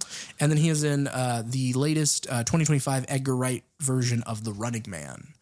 He has a small part in that. I didn't see that. Oh, is he like the host? Okay, he's in the trailers. Okay, that's where I fucking recognized him from. Man, that killed me the whole time. Yes. Well, you're sitting right here, so congrats on making it through. Yeah, it didn't get me. It tried, but it tried. didn't get me. But when they go back to, I love this first interaction because Anthony gives his full name and William has a reaction. It's not big. It's not like he draws attention to it, but it's just like a recognition of, oh. Yeah, he's horrified. The baby's obviously the bad guy in the first movie. He's setting shit on fire, kidnapping a white lady. Yeah, the baby is the bad guy, and he hears that it's the baby, and he tries to run away. Is the baby King Kong? No, that's a different kind of baby. King Kong's a baby in the sense that he will just not take no for an answer. Oh, okay. Wait. Oh, let's go. Okay. Yeah. We'll move past it. But William, they go back to the laundromat and he explains that he is the kid from the beginning. He witnessed the killing of Sherman Fields, who was a homeless African-American man with the hook for the hand, offering kids candy. It's funny too, because his smile becomes so sinister, but in these, like, where you see him smiling down at him, he just seems so genuine and so, like, kind. It's really sad. It's like a big oaf. I think my favorite part of this explanation is that William starts it with, because he mentions the Candyman, and Anthony's like, Candyman, what is that? and he's like kind of excited and like he's lived his whole life and never heard this story, which, knowing what we know and who his mother is, makes sense of why he had never heard the name. Yeah. But it's William saying, well, for me, Candyman was Right. Sherman. And I think that's I think that is the main kind of theme here, is that, like Ty, you were saying, it's like, in neighborhoods, kids have, oh, well, that's the haunted house. Oh, that's the scary guy. Oh, that's the lady that you stay away from. It's like we all have our own version of that. And so it's taking that and putting it on the Candyman character that we thought we knew from the last, 3 movies, and going like, no. There are different Candyman for different people because urban legends travel that way. And the understanding that is also to darken that even further is that not only do we all have our own, but every single one of our own meets a horrible demise by the hands of racism. I don't remember if they all died that way. But No, every one of them yes. does. Yeah. that So way. yeah, that's The one they give it into the least amount of information is something Clemens, and he dies from lynching. yeah. He is- was the last one. I think You don't really mentioned. just happen to die from that. Yeah. That's, But I liked that aspect of it. I really like what's being done. Like the idea here, it does feel a little contrived, but I'll say that's because I'm a black guy and none of this is necessarily novel. None of these are novel concepts to me. So that's why seeing it again, or not seeing it again, but seeing it just in general, it can feel, it felt a little clunky just in moments, and nothing like too bad, but it did just feel like, I feel like I'm watching a movie that clearly wasn't made by white people, but Does it almost feel like like it's- black people that are trying extra hard to make this not digestible, but explain it. Okay, that was going to be my question. Is this movie, and there's a moment in this where Brianna's talking to some other artist person, and there is the talk of like, or maybe it's when Anthony's talking to the critic, Yeah. Finley or whatever, and they're talking about like, well, yeah, there's no subtlety here. You're just putting it out there. This is just showing us the thing. Right. Are they making a commentary on this? Because there's a lot of movies like that where like, it is a horror film, it is a genre film, it is fantasy, it is whatever, but they are telling it is, talking about a real life issue, racism, gentrification, the murder of black people throughout history in America. Yeah. Is this By mobs too of white people specifically. Yeah. Is this too surface level in this movie, or do they have to dumb it down so much because people, general audiences to films, do not understand subtlety? They do not understand, like Reading between the lines, Right. what's not said, that type of stuff. yes. Yeah. I think to some degree there is a level of dumbing it down that you have to, just because like you said, I do think that's a real consideration. Audiences maybe not necessarily being the most media literate, but I do think that the filmmakers involved were smart enough to maybe avoid some pitfalls of lesser films or filmmakers that would have made things a little more on the nose. But I do think that I even mentioned some stuff to you guys like during the movie that felt a little on the nose. I can't help but feel like this could have been more fleshed out or more developed to say what was being said, because we're taking the perspective that Candyman is a mantle almost that exists and passes on to different black men that are horribly murdered. And that's a real, injustice. That's something that actually happens in the real world. But on the one hand, for me, trying to square that circle was getting difficult, was because like, if the man is actually Candyman, like he's actually doing murders, definitely not advocate saying he should be killed, but also it's not like the problem is innocent people being, and Yeah, of course. and innocent is subjective, not really, but the problem is people like black people that are just existing are being lynched or doing whatever the hell has happened just over the time of history. And so seeing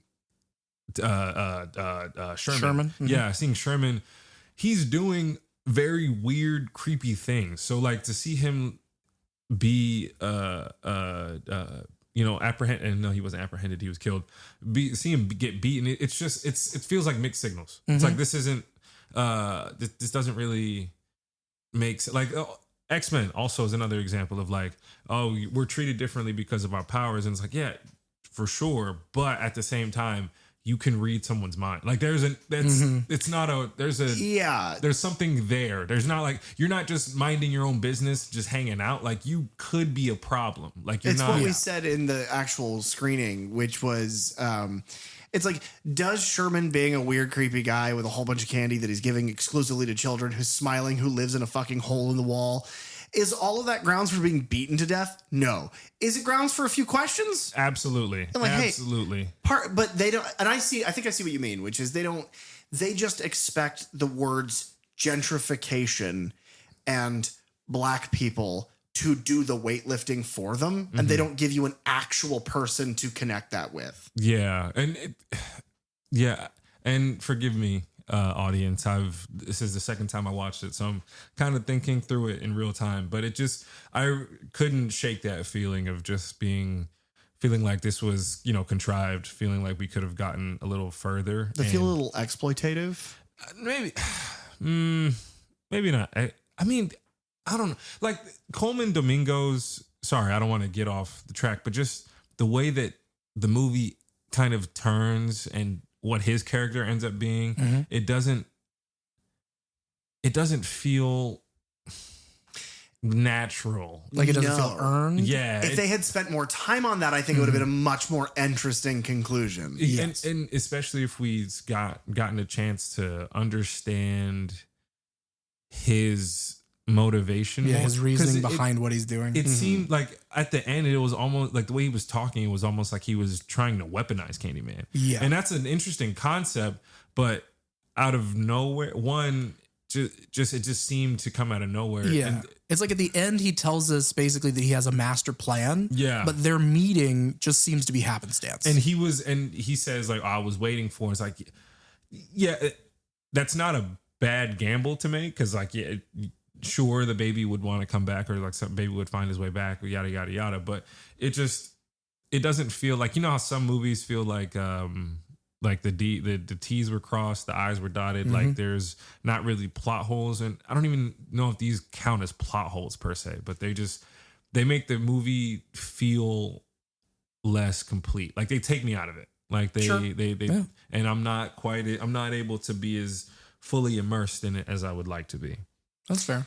Yeah, it's like in the second one, why did the people that owned this plantation house in New Orleans that lived there for like into the 90s and then the 2000s, why do they never tear down, quote, the old slave quarters that were half sunk into the ground? Why not just tear that down? Why is that still there? Yeah. And then if for whatever reason there's a cultural or community reason for it, flesh that out. Like give us a perspective of the people that live there on why it's not gone, why it's still there. I think the gentrification and stuff being the story, not the theme, is where it loses a little bit of ground. I think that if you would focus more on the I've totally blanked on his name because I'm terrible at this. William. If you would focus more on what he wanted out of this and why, and that he was bringing this back for a sinister reason or even for a selfish reason, I think that is narratively more interesting. But I do think that culturally, because I think this was supposed to be something culturally, I do think that what it ended up being about and what the dialogue ended up telling us it was about, I think is probably more important. I just like a good villain. Yeah. So yeah. And I don't disagree with that. And I also think, I just feel like it could have been there's just there's a way either we don't use Domingo that way, or maybe using Candyman is more of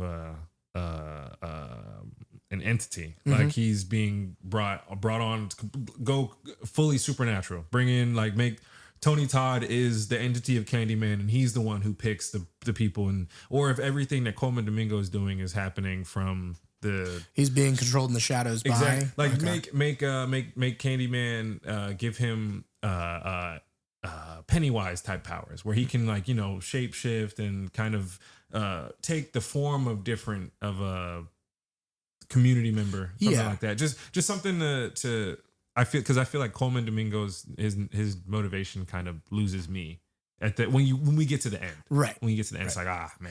Yeah. Personally, I think this movie would have been a lot better if it was an animated sequel, and it was a story about all of the bees that live in his body, and it was a sort of like comedy, like a workplace comedy, where all these bees are like, another day being Candyman's gut bees. They're just, and it was narrated by the Kingfish. And then we get into bees. And then we get to see a bee trial. That's amazing. Okay. We've gone all over the place. That's fine. Sherman Fields is played by Michael Hargrove. Doesn't have a lot of acting credits. He was in a football docudrama in 2008 called The Express. And then more recently, he's done, probably from the success of this movie, he's done a couple horror movies. What Happened to Dorothy Bell in 2024 and Bitter Souls in 2025. Yeah, up until that point, nobody had been like, hey, by the way, man, your smile is exceptionally creepy. Yeah. Please stay away from my children with your candy. He was like, yeah, but it's full of razor blades. Is he missing his arm, or is that Oh, I don't know. Honestly, I don't know that. If you find out, yeah, let us know in the comments what you won't. Yeah, please do. They won't. But yes, we get another, iteration of candy with razor blades and things in it, which plays into the original Candyman some. It's a little different, but this is also where William is introduced to the urban legend of Candyman, and saying his name 5 times in a mirror and yada yada yada. So whenever he goes home, then he tells Brianna of the same thing, and he does it. He says the name 5 times in the reflection on the windows. So we kind of learn that, like, it doesn't necessarily have to be a mirror per se. Yeah, just a reflection, a reflective surface. And I love that, like, he says it, and whenever, nothing happens, like most of the time, the first time that they do this in these movies, nothing happens. But then we see Sherman in the reflection as they get up and kind of leave the room. And it is still the thing of the windowed reflection is so dark, and he is so in the background of that shot that you really could miss it. Oh yeah. And I love that shit. There are so many subtle background reflection bits. Anytime that, most scenes, of course, they're in a city. So it's like you got windows all over the place. And I am just like eyes as wide as I can of like, okay, is there anything at all? What's funny, and I'll cut ahead a little bit, almost all the way. When Brianna goes to the laundromat because she finds the pen and the door opens, I had the thought of like, man, yeah, they could have put him in that door. That's what I would have done. The door closes and he's there, and it was like, oh shit, they did it. Like, man, Jordan Peele, you horror guy, I guess. But yeah, inspired by Sherman's death and the Candyman legend, Anthony begins, he finally has a new muse, and he begins an elaborate art piece that he calls Say My Name. And it's being set up for the show that's being curated by Brianna and her colleague Clive, who we mentioned before. Now, listen, I know art is subjective, but this art is bad.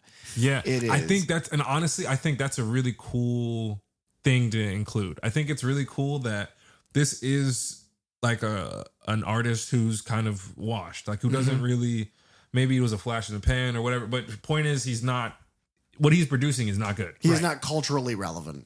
He's not painting good pieces anymore. And I think that part really, I think that helps with the unhingedness of it all, in showing one, motivating his Anthony McCoy, motivating his interest in this, because he hasn't been painting. He clearly hasn't been inspired. He feels some spark of inspiration, but he's still not. Maybe maybe you're just not a good artist. And you're saying at first, like the ones that he does and he puts behind the mirror for the actual display. Yeah, because one of the first ones, because we see the only painting we see before that is like that. That's the only Sherman's one. like beaten to death, Yeah. sort of abstract. But it looks, and again, art is subjective, but it looks so juvenile. Right. It looks like finger paint. Yes, yeah. Well, and Brianna, because whenever he first shows it to her, she almost says that of like, this is your new, like, it's, and she says something along the lines of like, well, your stuff before this was it's like very abstract. This is very on the. She effectively says this is on the nose, and that's what I mean. Are they making a comment about like kind of the film and what could be said about it after the fact in this moment and going like, no, we know, guys. Let's sometimes you have to put things on the face because the idiots will not understand otherwise. Yeah. I could be reading into that. No, but I think that's like I said, I think the filmmakers involved, they're too smart to maybe take anything for granted. Like I wouldn't be surprised if that had been some part of the thought process within the creation of all this, because there's a lot of layers, and I can't imagine how difficult it was to parse all of this out and create what it was that they were able to create. Yeah. And I also think it may lend itself to these couple of first ones that he makes here after, being told about Sherman and the death and what William witnessed. Then when he is kind of, as time has gone by and he has become, he is overtaken by Candyman and the legend and kind of becoming the legend himself. Candyman, yeah. He then, the art that he then produces Is much more like Daniel Robitaille's, is much more portraiture. but it's also I think there's 6 pieces, and so you see like the one that they finally zoom in on at the end kind of, and it looks the closest to Tony Todd, Oh, well, yeah, it's spit and image. Yeah, there's just pieces of his face missing. right? Yeah. But then the breakdown of kind of his mind and psyche as he loses himself in this, the art breaks down as well. It becomes more and more abstract the further it goes along. There's more like kind of splash work, and well, and so we get to his showing at his partner's gallery, and it's just a mirror, but an art critic comes up and she opens the mirror, and there's like 4 or 5 paintings in like this room that's kind of sealed off by the wall of the gallery, obviously planned. But then I looked at all of those and I was like, oh, they're all bad. And this is stupid. And I don't like art things like this. I don't like experimental installations, which is funny because he gets a bad review from this critic. This woman kind of tears him to shreds about the reason gentrification happens is because of you as artists. And I'll actually, but I think you just reminded me of something. That conversation that they have where she's being reductive about the hood or just about this Black experience, Black culture to him, that I feel like there's something to be said there. I don't know exactly what. I don't know what they were going for, but to me, it's look at this bad person who's annoying to you on the screen do the thing that people are going to do about Black culture all the time. For sure. Yeah, it's definitely, like, and it's I get it. It's there's nothing interesting here. Like they're patronizing him. They're really not taking him seriously. And the art isn't good, but that also doesn't mean like that. It doesn't give you an excuse to doesn't give you license to completely to disregard what it is that I was trying to say with the art in favor because you think you understand it. Like, it's the same. I get it. Like I was looking for something new when it's like, no, there's nothing new.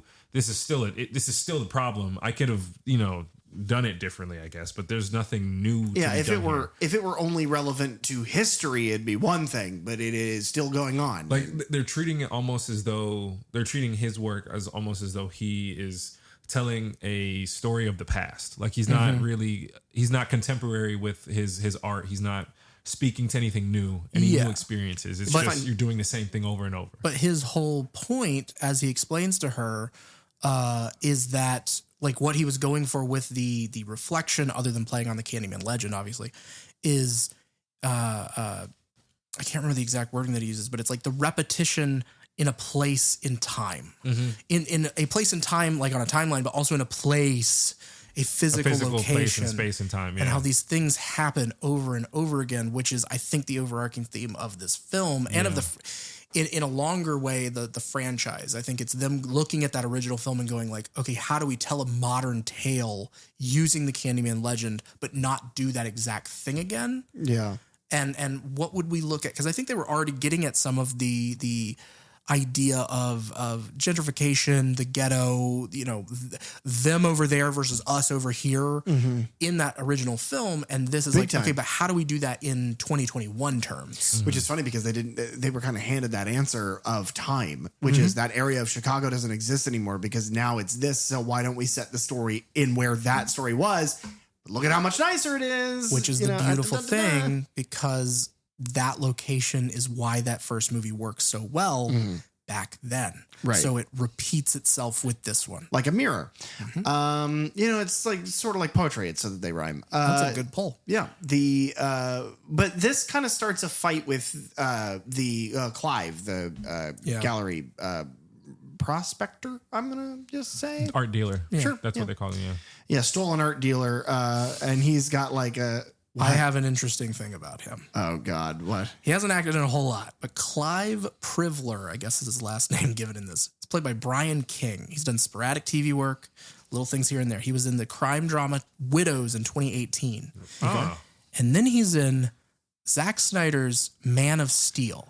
Okay. He is the father in the train station scene at the end who's cowering. He's the reason that Superman has to kill Zod.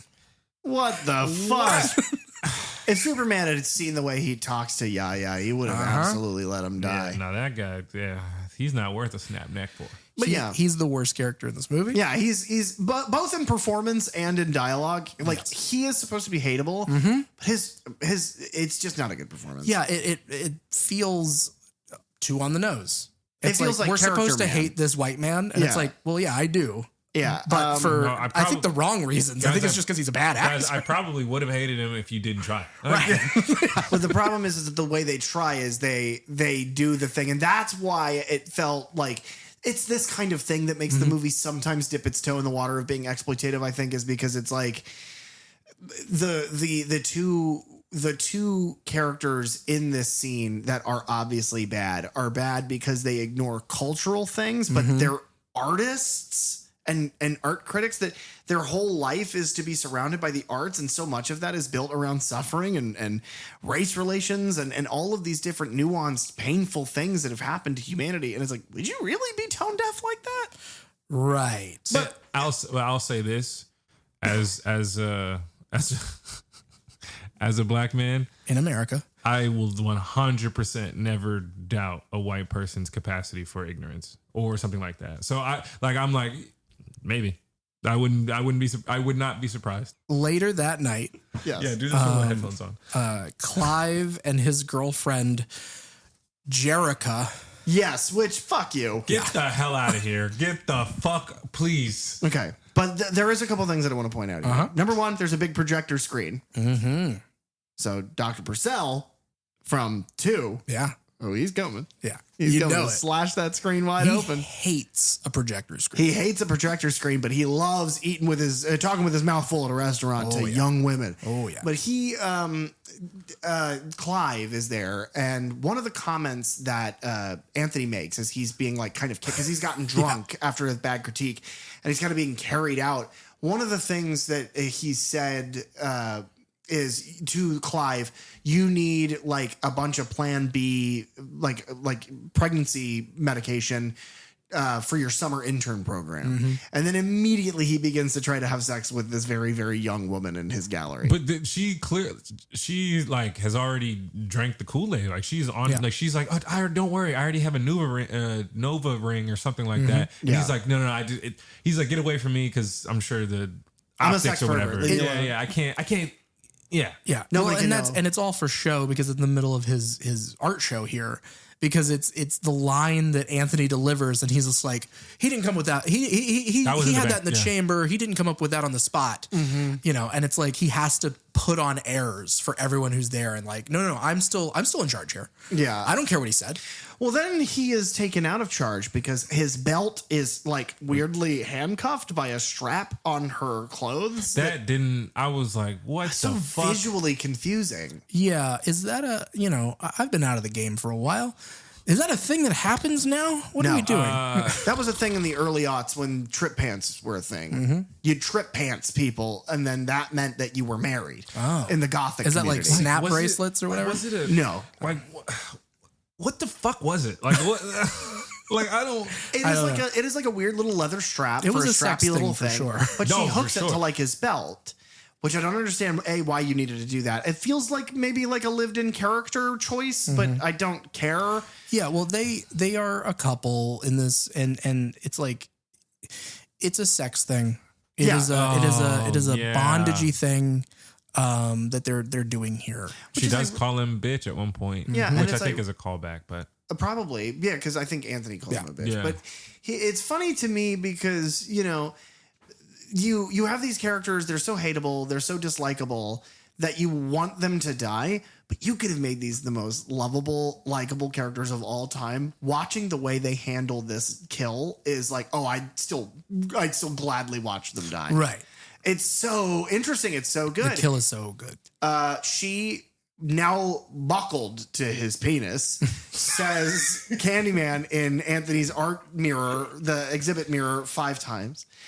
And then he just starts popping up into the background. It is like from the second she turns and kisses him, the camera pans. He's now there over her shoulder.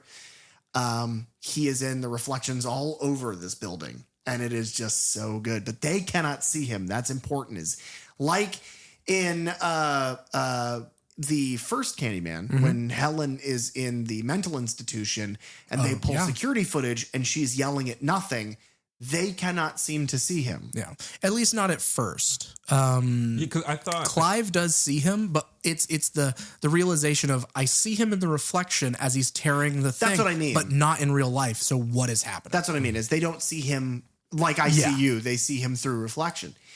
But what is something that is so horrifying is that they are like kissing each other and then her throat gets slashed by Candyman. But the reality is to him, her throat just explodes. Just a perfect cut. Just he's like, what the fuck just happened? It's a really good throat it's slash. for it's like to hit like so fortunate for him that he was just so happened to be behind her when that happened, so he didn't get sprayed with blood. Yeah. Yeah. Because it gives this beautiful arc of blood on that white wall of the gallery. And then she, of course, slumps to the ground, and it's just like, it's him, like, and it's the bad delivery that he gives of just like, is this for real? Is this happening?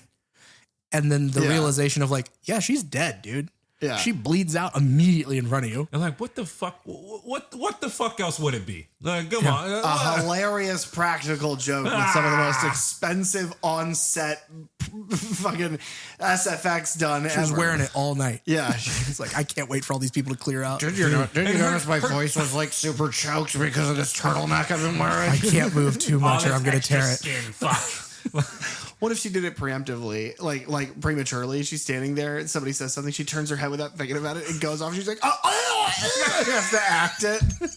It would be the best acting she did all day. That's good. But But yeah, he like appears behind this projector, and Hook tears the projector open. But a little detail that I like the little details where the hook stops and would have been on the fabric for the longest is where the blood that was on his hook from slitting her throat drips down the projector screen. I like that. Then he tries to leave and gets the hook through his ankle, which is just horrific. Rips That his ACL Achilles. tear is like That's biggest fear of mine ever. that was his Achilles. Yeah. Your ACL's in your knee. Yeah. That Achilles tear is one of the just that is a huge genuine fear for me. I can't handle that, seeing it.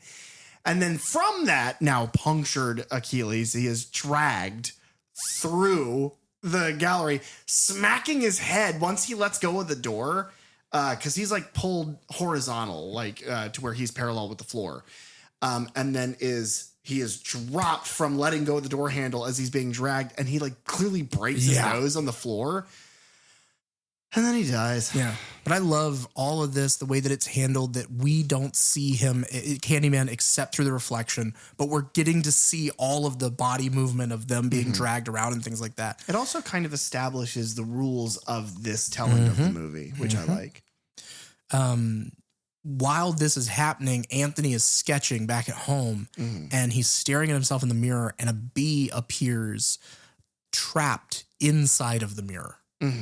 And this is like, you know, obviously kind of the first real, like, he's going down that rabbit hole. Or that bee hole, as it was. That's a different thing. Oh. And at no point does he think, I see a bee behind this glass. I need to go be medicated. No, I'm sure that's fine. I need to go to a doctor who deals with my brain, and I need to take medication. No. He's like, well, man, that's crazy. No. Much like he would later on when his hand turns I'm into going a to pick literal at my bee. arm. Yeah, I'm going to pick it until it falls off. Or gets sawed off. Yeah, he does get sawed off. I love that, like, the next day when the news report is talking about these murders, Anthony's reaction of just like, they said my name on the news, guys. My They name! mentioned my art. They said my name and they said the name of my art piece, and then the camera like opens up and it's her and her brother and boyfriend, and they're just staring like, dude, what the fuck? And Brianna walks away like in disgust, and he's like, "What? I mean, obviously it's bad. Obviously it's bad. I'm just, it's cool to be mentioned. Any exposure is good exposure, right? Ain't no such thing as bad press, toots. That's if this movie were set in the 40s. Right. Yeah. Dude, if he randomly said toots, I think I might have just Turned the movie off? No, giving it 5 stars. I don't need to see anything else. Nothing else. Would you check out the gams on that dame? What if Candyman were played by James Cagney? Yeah. Listen, doll. I got a bunch of bees. Or whatever he sounds like. Speaking of Brianna, yes, Bree has a dream here that I think is like kind of triggered by her finding the dead bodies of Clive and Jerica. Yeah. But it's a dream of a memory of witnessing her father, who was also a painter, who was driven insane, kill himself in front of her. Yeah. Now, this is a perfect example of why pacing a scene matters, because if this were any faster, it would be very funny. But it is slow, and as it is slow, it's really tragic and really haunting, because he just kind of sits and he's staring out of this window, and I think he was like sitting on the ledge of it is what it looks like. But he's sitting there, and he turns very slowly. He's like, "Hey, honey, did I ever tell you that Daddy can fly?" And then like you see the movement blur, and it's like, oh my God. But wouldn't it have been hilarious? He was like, the scene starts, she looks up and he goes, honey, did I ever tell you that I can fly? And then just disappears from the window and be like, he thought he could, but he couldn't. You're right. It becomes Looney Tunes. I think if we're trying to make it as funny as possible, it cuts to that, and he's like, "Watch me fly, baby." See, and if we're trying to go funniest, at the end of the movie, as the credits are rolling, halfway through the credits would still be rolling, but the screen behind it would be a gag reel. And then he would go, did I ever tell you I can fly? And he would go to fall, and he would get caught on rigging or something. He'd be like, okay, caught. And everybody would laugh. That's hilarious. Yeah. That's Hollywood. Hollywood. And then Chris Tucker is like, damn, he's not going to be in Candyman 2. You're welcome for anyone who gets that reference. Oh, man, that's good. That's a good pull. Yeah, so it is. And we kind of find out through dialogue later on that her father, who did fall, was a struggling and tortured artist who fell as a result of a psychological break. And now she is just queuing up to do that again. Yeah, and I think that's a repeated. It's what she's realizing is a repeated motif within her own life, where she is connected to these artists, and that's how she makes a living. But that's also like bad things then tend to happen around them, and why is she drawn to these sorts of people? Yeah, well, you always go after your dad, is what some psychologists said. But after this. I don't remember. Anthony's losing it. This is where he really starts painting, all the more gruesome kind of paintings really there. And he begins, he's obsessed with the investigation into Helen Lyle and her Candyman research from the original film. He goes to the library. There is this brief moment where the librarian that he gets the file from, and where she's just like, this is all I could find about Helen, is like, this is the series staple of blonde white woman who has been the protagonist of the last 3 Candyman films. This is our little nod to that. Yeah. But that is like the thing that you kind of realize, at least in this moment, if we haven't said it before, is like, this is the first time that the Candyman story is being told, one, by Black filmmakers, and then your protagonists, your leads are all people of color. Yeah. And I think that that's an important distinction. And I'm not saying that, like, and we talked a little bit about this with Candyman 92 of like, does it get a little white savory by the end of it? I will say absolutely. Okay. I mean, let me not speak so definitively, I guess, but because I haven't seen the movie since 2021. But I mean, just on its face, having a white woman save a baby from a fire, it doesn't really get more white savory than that. I mean, that's basically The Blind Side, but the reason, but here's the thing though, and I'm, this is just my interpretation. The reason I always avoided calling the original Candyman and Helen specifically white savory is that the things that she does to save people the people that she positively impacts, she doesn't positively impact them in any way that I can recall because she's white. It's because she just goes to help the people that she can as fast as possible. Candyman doesn't target her because of it. She is not affected in the sort of haunting scenario, if you will, of what he does to her because of it. Her being there isn't really a result of it. It's more her scholarly pursuits. You could make the argument that those pursuits are more acclimated to, somebody of that kind of privilege. But then Bernadette is also there. Right. And then the trouble that she then lands herself in is caused by Candyman, but again, has no bearing on that. So like, it isn't, to me, it's like, it is a white savior story with Helen because she is a white person who is saving people, but not in like the Green Book where it's like the only reason she's able to do the things, or that Viggo Mortensen can do the things, is because he's a white guy. It doesn't feel like as on the nose, but it does feel implied that way. And look, also just looking at the time it was made, like, I feel like that is an implication that is kind of taken for granted, just because like when I think of a white savior, I think partially because like they're only able to intervene on account of their whiteness, but also the fact that they're the ones that they're the only one that's able to make any change. It's like okay.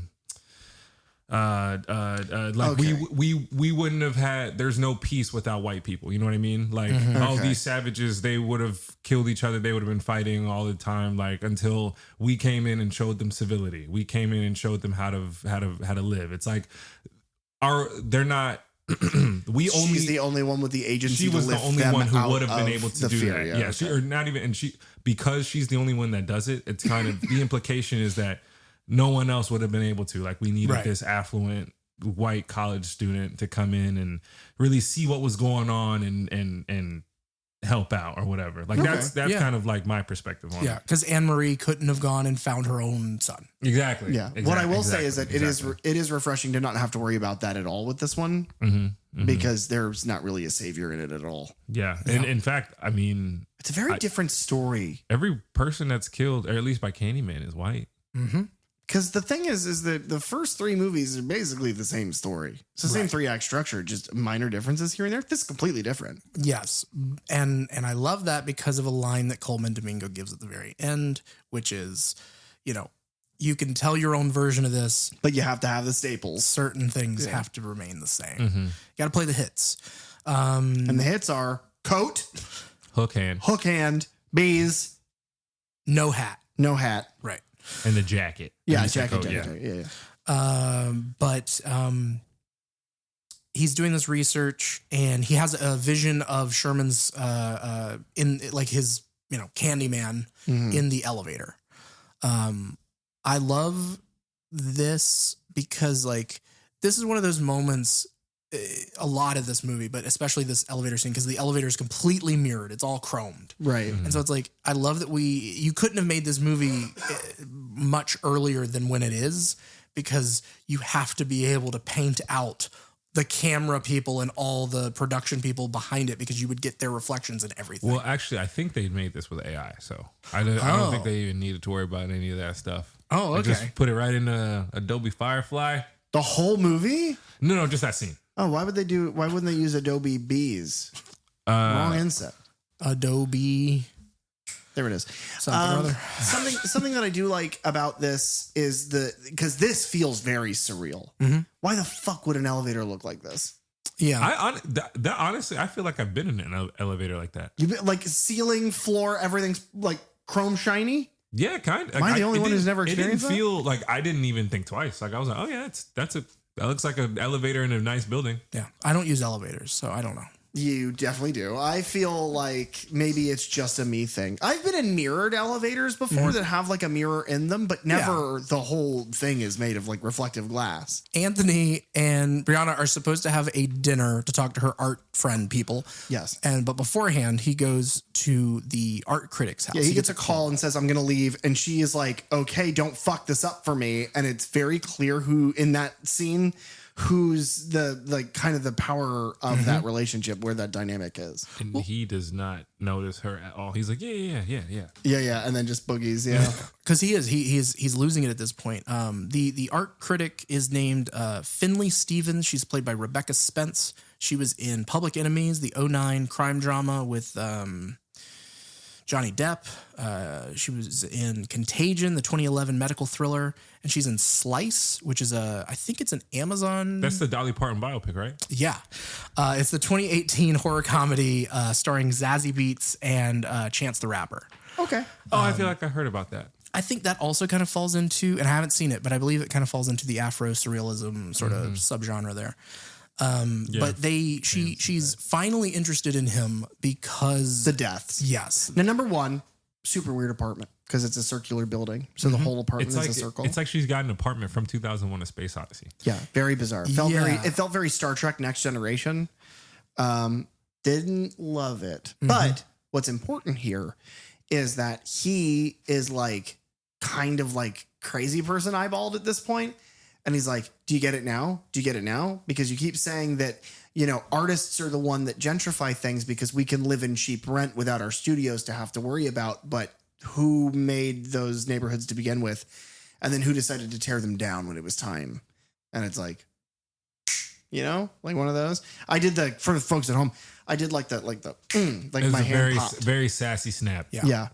Because that lady can go fuck herself, but she doesn't go fuck herself. She leaves to go to the bathroom. She fucks Candyman. No, that's a different thing.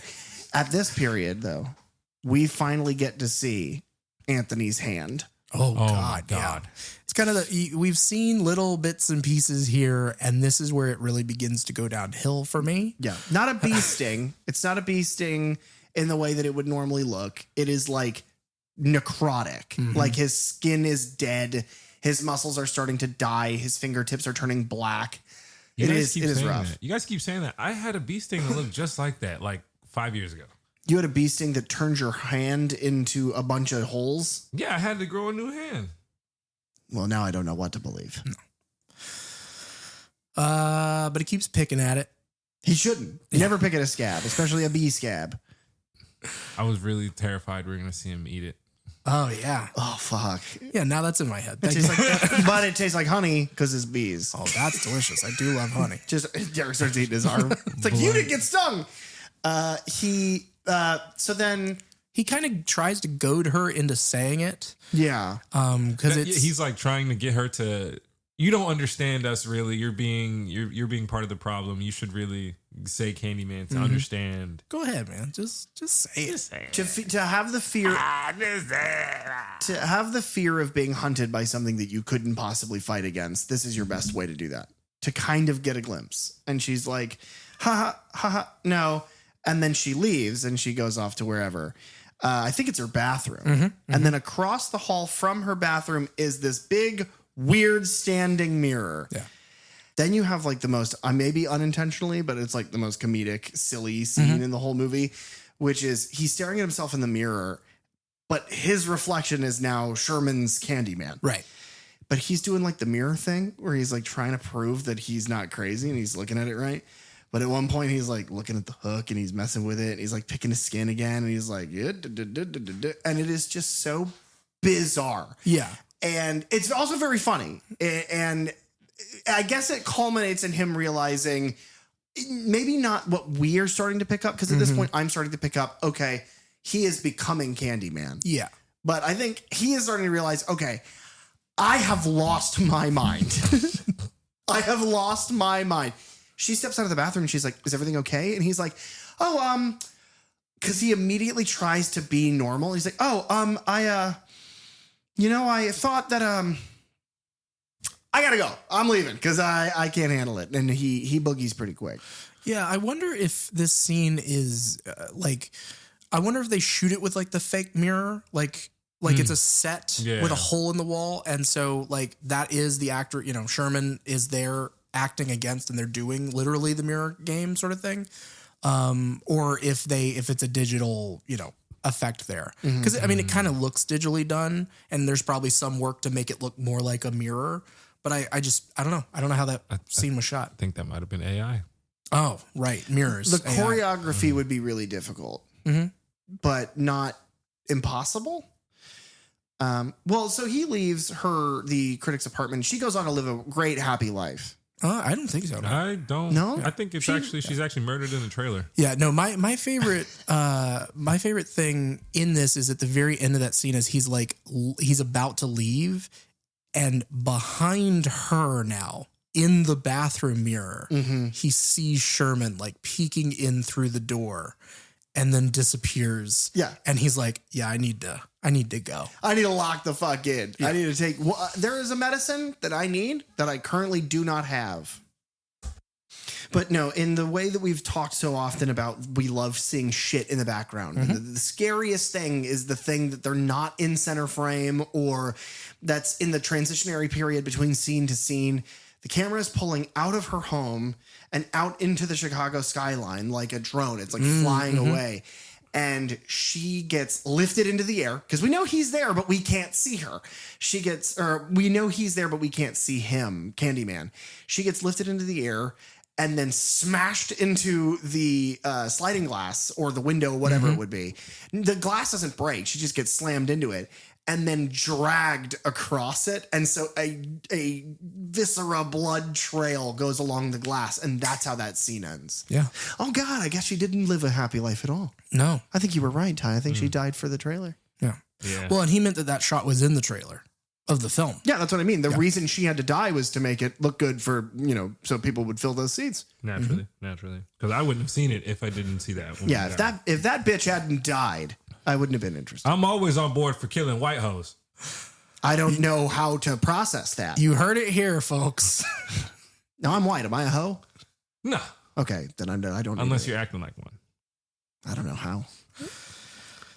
So leaving there, he does make it to the dinner with Brianna and her art friends. Yeah. This is, like you said, seems like ever so slightly. Oh yeah.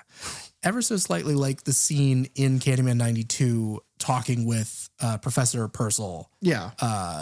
But the old white guy, art guy that she knows doesn't know anything about Candyman apparently. So we move on because as soon as they get like an alert on their phone of like, oh yeah, the art critic that we all know just was murdered and they think that her husband did it. And then Anthony is like, okay, I gotta leave. The most suspicious shit ever. It is. It is so suspicious. Hey man, you all right? You all right, buddy? When you gotta go, you gotta go. Yeah. It would have been funny if Brianna had been like, he's been having diarrhea. He's got a colonoscopy tomorrow. He took some of that medicine. He's not going to be able to make it, guys. Which is why he opens the doors, like the swinging doors that are clearly into the kitchen.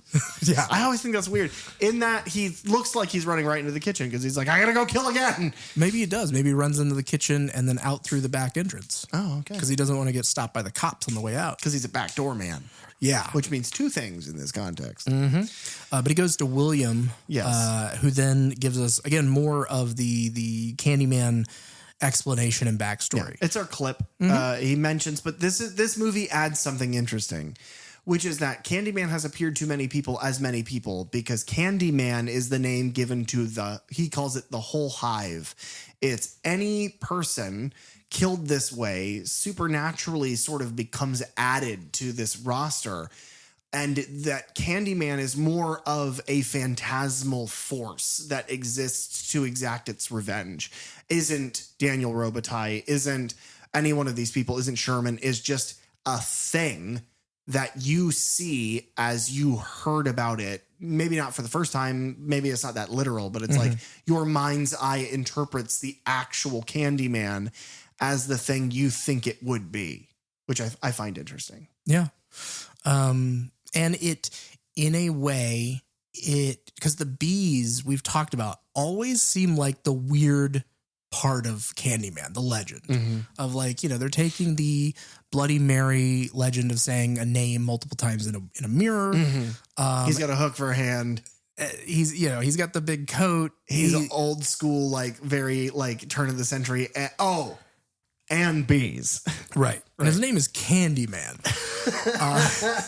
And so it's kind of like expounding on that in a new way of like, oh, well, let's wrap, like, how do we bring the bees more into the fold? Something I do like, though, about the sort of love, not for the story, but for the character, is it's not and then Daniel Robitaille is another one, and this one's another one. This started with this guy. His legend started this, and then there have been others since then. And I like that because it pays homage to what Tony Todd did to write that character. It's like, no, that is where this starts.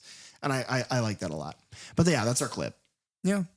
It also, in a weird way, like kind of metatextually, I guess, the original intent of making Candyman a black man, and what Tony Todd kind of wanted to do with that is he wanted to be, a Dracula or a Phantom of the Opera for the black community, because they didn't have a slasher, they didn't have a monster, they didn't have their own that they could call theirs. Yeah. And in much the same way that there are so many different versions of Dracula and Frankenstein's monster and things like that over the years, now it is like, this is a story that is told generationally. And they all look a little different, but they have similar themes, they have similar iconography and things like that. But then it also plays into the theme of generational racism and violence toward people of color in this country over forever. So we'll either in 20 years get another Candyman that takes place in the beginnings of the space age and like the beginnings of possible space travel or something that's close to that. Candyman X. Or we're going to get Candyman set in a post-apocalyptic water war, which of course, Candyman Fury Road? Yeah, Candyman Fury Road or Candyman X. Oh shit, dude. We got it. We nailed it. I really hope it's X and not Fury Road. I really hope the future isn't Fury Road. Yeah. We're going to have Dylan on for that one though, because he loves movies that end with X. His favorite movies, Jason X, Malcolm X. That's what I got. What about the movie that's just called X? Fast X? X? To see. No. Triple X? Ooh. X. Marks the spot. That's what I was going to say. Okay, this bit has gone too long. That's the theme of this episode. But Anthony then rushes home and he tries to like calm Brianna of the whole thing of like, no, don't worry. Don't look at these paintings. Ignore this. I might have done something bad. I might have awoken the Candyman. This guy from the laundromat, he told me about him, and I think I woke him back up. But I love that line too, because he's like, oh, no, I'm not crazy. Burke told me. And she goes, who's Burke? And he's like, it's the guy from the laundromat. He knows about it all. It's like, knows about what? It's like, you're not doing yourself any favors to not come across as a psycho right now. The guy from the laundromat knows about all this. You should go ask him. Yeah. He knows all. Knows about what? He knows about men. He knows about candy.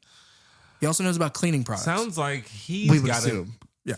Well, he tells us later. He talks about stains in his end speech. He'd also probably know Well, about. he's not wiping his ass.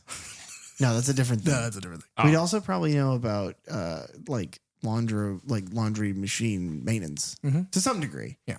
Best way to take coins and turn it into like cash. Mm-hmm. Launder it. Oh, Is that what he was doing? Is that what that's called? Is when you turn like change from like a washing machine into dollars? Is that laundering money? Yeah, that's all that is. Maybe. We don't know. I don't know. Let us know in the comments below. I don't know for the feds. See, the whole point of this episode is that if we do the bit 5 times each, it becomes funny. Oh, much like Candyman. That's why we need one more film. There it is. But yeah, Bree then confides in Troy and Grady, and they're like, You need to leave him. He's a psycho. To their defense, he did smash all the mirrors in the room on the ground, like kind of at her feet. And this is another little bit that like kind of gets threaded through where Troy is like, hey, I talked to mom and she's like, we need to clean out dad's old paintings and stuff. What do you want to do with them? And she's like, I don't want to deal with that at all. Which is like, it's this little bit of background storytelling with her that I'm a little confused about, like where it leads and what it kind of adds to this whole thing. Other than just the repetition of being around artists who are then affected in negative ways by their art and lose it. Mm-hmm. And her not wanting to deal with it. And then the only thing that I think is by the end of it, this is jumping like literally to the ending scene. Sure. Is like her finally coming to terms with that and going, I am going to make the decision to use this. I'm finally going to look in the mirror. I'm going to reflect on these things that are happening in my life with these people that I love who are artists and have lost their minds or whatever. And yeah, I'm going to use it to my advantage and get out of this by calling on Candyman. Yeah. That means nothing to anyone who hasn't watched the movie and is just listening to this, but I feel like the people who are just listening to this that haven't seen this movie, this one's a weird one. Yeah. Like, it's exceptionally strange. The amount of stuff that this touches on, you kind of have to do a little bit of work to understand it fully. We get a quick scene that we don't really need to expound on a whole bunch, I don't guess. But in their conversation, where Bree is talking to Troy about like, yeah, and he brought up Candyman and they're like, well, who would want to call on Candyman? Like, who would want to do that? And then we hard cut to these teenage girls who had been, one of them had been at the art show.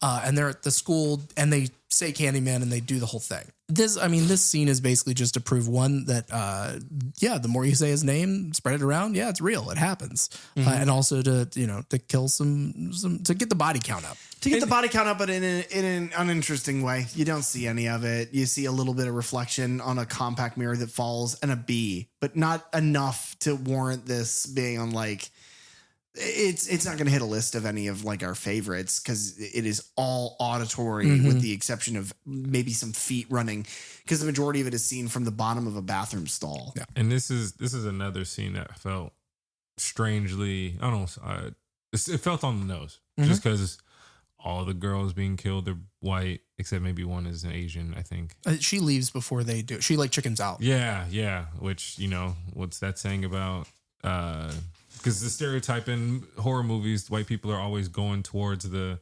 stuff, going towards like the danger. And you've got a black girl who just comes in and minding their own business. And they're bullying her too because it's the 90s, I guess. I don't know. It's 2019. I don't know. Like, I'm not going to say people don't get bullied still, but that one, like, but it just felt super on the nerve. They're on the nose. It was like, holy shit. Yeah. Like, well, and it's the thing of, and PJ, you pointed this out in the screening, it's just like, the group of girls that we're looking at are all kind of alternative in a way. Yeah, you've got like a multicultural, very sort of diverse group of people that are all different heights. None of them are like that. They're not a cheerleading squad. They're all very different. And so then another girl who looks like she would fit just in fine. The trope of you don't go here or like you're not our friend. That doesn't really work now. But it's like, and so the only thing that's like well, one of these things is not like the other. It's just like, oh, are all these girls just racist? Is that what we're doing? Probably. But then it's on the nose. And that's like, oh, I mean, again, like I said, I'm never going to be surprised, but also, damn, really? All of them in Chicago? Like, is that really how that goes? But I think it's just for the sake of the kill. Mm-hmm. Sherman decided to teach those racists a lesson, and he murdered them off camera. Good for him. Yeah. Anthony, this is the this is the nail scene. Oh yeah. What's happened to his hand has spread all the way up his arm and is encroaching on his neck, and he peels off one of his nails. And he's very, very painfully. He doesn't even peel it off. He pinches it and it just comes off. Yeah, it just slides off. Like it's just sat on top of his finger. It's absolutely vile what is going on here. Yeah. And it gets worse. Get used to it.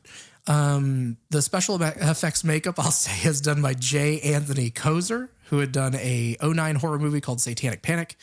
He worked on the first episode of Lovecraft Country, which is an incredible setup to that show. He did 3 episodes of Paper Girls. He did a horror movie in 2022 called Night's End, a 2023 horror perpetrator, and then he did the effects in Him in 2025. Great stuff. Yeah, very good stuff. Because it makes me not want to look at it. Yeah. So he goes to a hospital. Finally. And in that hospital, they say 2 things. You're dying. We need to admit you right now. And also, you were born in this hospital. Well, that can't possibly be true. He says, well, no, I was born in the South Side. And she says, I don't give a fuck what you were saying right now. This is where you were born. This sheet tells me you're lying. Yeah, and then she slapped him full force across the face. And Don't you ever lie to your mother like that. He was like, you're not my mom, and a bunch of bees flooded the hole. And he's like, my mother? Yeah. I should go talk to her. Now, that isn't actually what happened, but he does go and he talks to his mom. And his mom is... a hot lady. Anne-Marie McCoy. She is a pretty lady. She's pretty. She's very pretty. She's fine. Anne-Marie McCoy returning. Vanessa Estelle Williams reprising her role from Candyman 1992. Her TV roles that we didn't go over before. She was in this first season of Melrose Place. She was in, there's another show called Soul Food that she was a regular on for all 4 seasons, I believe, of that. She did 108 episodes of Days of Our Lives and then 6 episodes of The Flash as Francine West. Oh, okay. Interesting.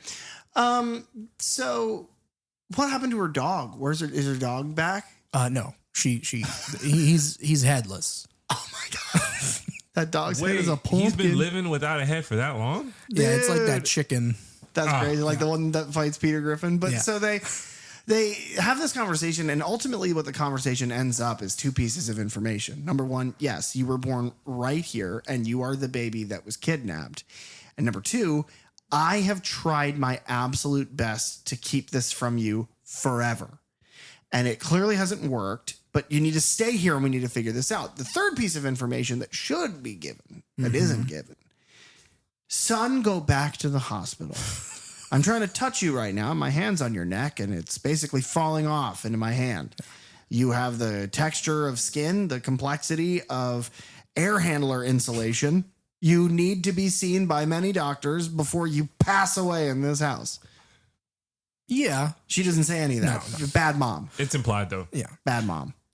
In the story that she tells, because we get another paper puppet story of now her telling of Helen Lyle's legend, right? But giving what we know from watching the original film, that she did not kidnap him, that she was a victim as well and died trying to save Anthony.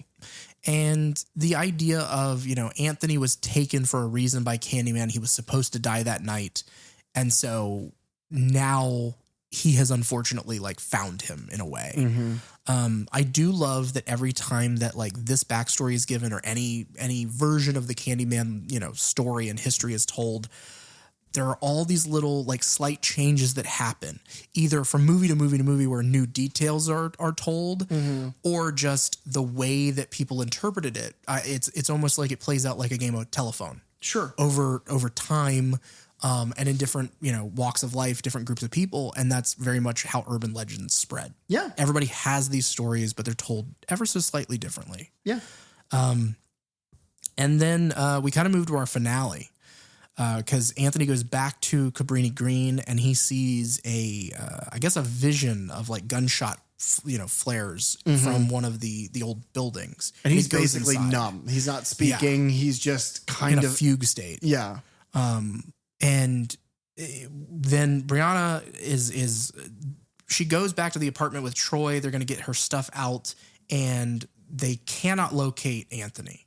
And so she's like trying to figure out, they've reached out to friends. He's not with anybody that they know. And so she notices the pen that she's writing with is from the laundromat. Yeah. And so she makes that connection because of what he had said earlier. And so she goes there. And she gets knocked the fuck out. She goes in the back room and she gets bonked in the head. And she is, she is abducted and taken to the church, and where it's revealed that she is taken there by William and Anthony is there. At some point in this, you see "Sweets to the Sweet" is painted in graffiti above the altar. To the best of my understanding, this is what has now happened. Mm-hmm. William has found Anthony through whatever means. It is sort of implied that he knew he was in the area, but ultimately it just seems like happenstance. Mm-hmm. So then maybe from that happenstance of that chance meeting, William hatched this plan. I am going to offer you, Anthony, to Candyman, knowing that he won't be able to resist you because you're the baby from the first one. Yeah. You're And then- delicious, delicious candy to him. Right. And once he's taken you and used you to murder, You will then be Right. a man. made of candy. But importantly, people will know that you exist and that Candyman exists because I need some proof because I know that Candyman killed my sister. Yes. Because they played the game when I was very young and they kicked me out of the room, but I heard it from the doorway and I know they did it. And now she and her friends are dead. And so I have to prove to both me and everybody else that you are real, Candyman. Come take this baby that you tried, because it's like, well, if he's going to do this with anybody, if he's going to take over anybody, it's going to be Anthony, is what I have taken from his monologue and from what he explains as his grand plot. Yeah. This is a part of the movie where like I take in all the dialogue because I can hardly look at the screen. I have to like literally like watching it. I pick just the top left corner of the frame and I just kind of stare there. Yeah. To be clear, the bee sting has now gone all the way up to his face and down his chest. It's the entire, what is that? His left side, his right side, His right side. His entire right side is now coated in a thick layer of holes. Yeah. Just a bunch of tiny little, what look like beehive holes. Yeah. Just all over him. And Derek doesn't like holes. Now, he likes the film holes and the book holes, but he doesn't like holes. And I don't mind like beehives for the most part. Yeah. As long as they're like healthy and fine. They're like lumpy. Yeah. But what about a wasp nest? Like Oh, like when you at a cut wasp it and nest. you like break it. Oh yeah, I don't like those. Okay, so, and then like his eye is basically rotten and his hand is like falling off. And then that guy is like, check it out. Look what I can do with this saw. And he saws off his arm.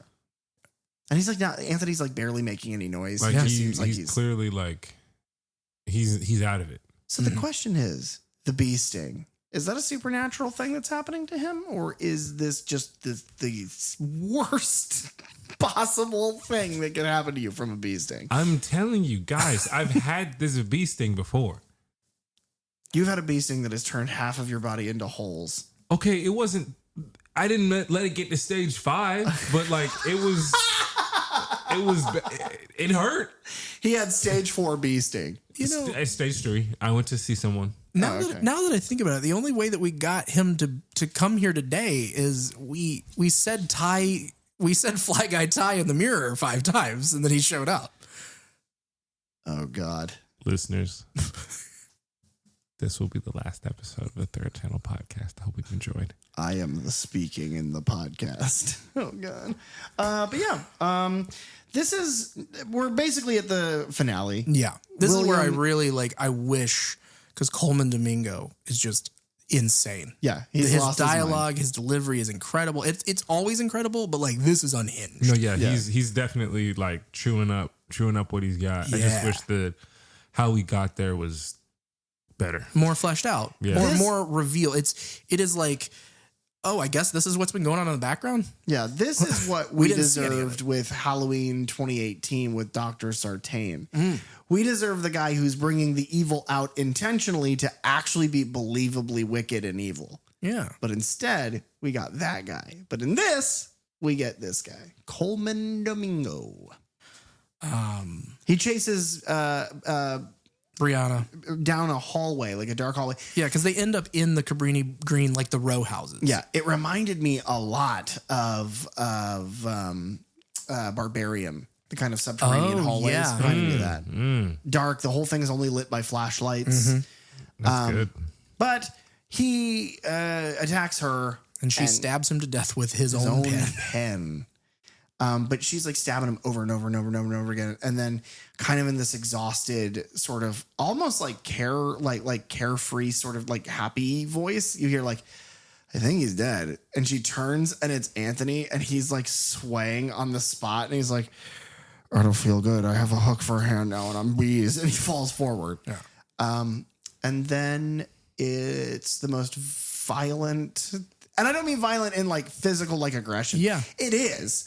But I mean, it's like such a violent snap of police show up because Coleman Domingo has called them and summoned them here, much like you would call to summon Candyman, but this is 911 and it's because of racism. Wait, so I got to dial 911 5 times? No, just the once. Okay. But they show up, but sometimes you got to call them 5 times before you can get them to help you. But they show up and subsequently shoot Anthony with a 0 investigation, like 6 times. Yeah. That and the way that scene also like I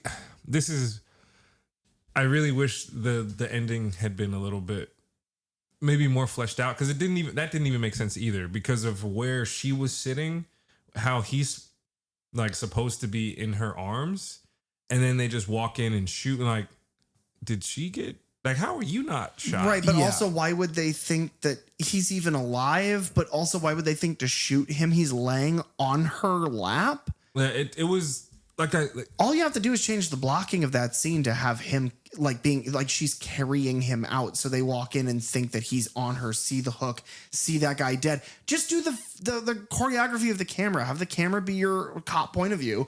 It enters, it sees hook, dead man on her, pop, pop, pop. And that at least is a pseudo justification. Yeah.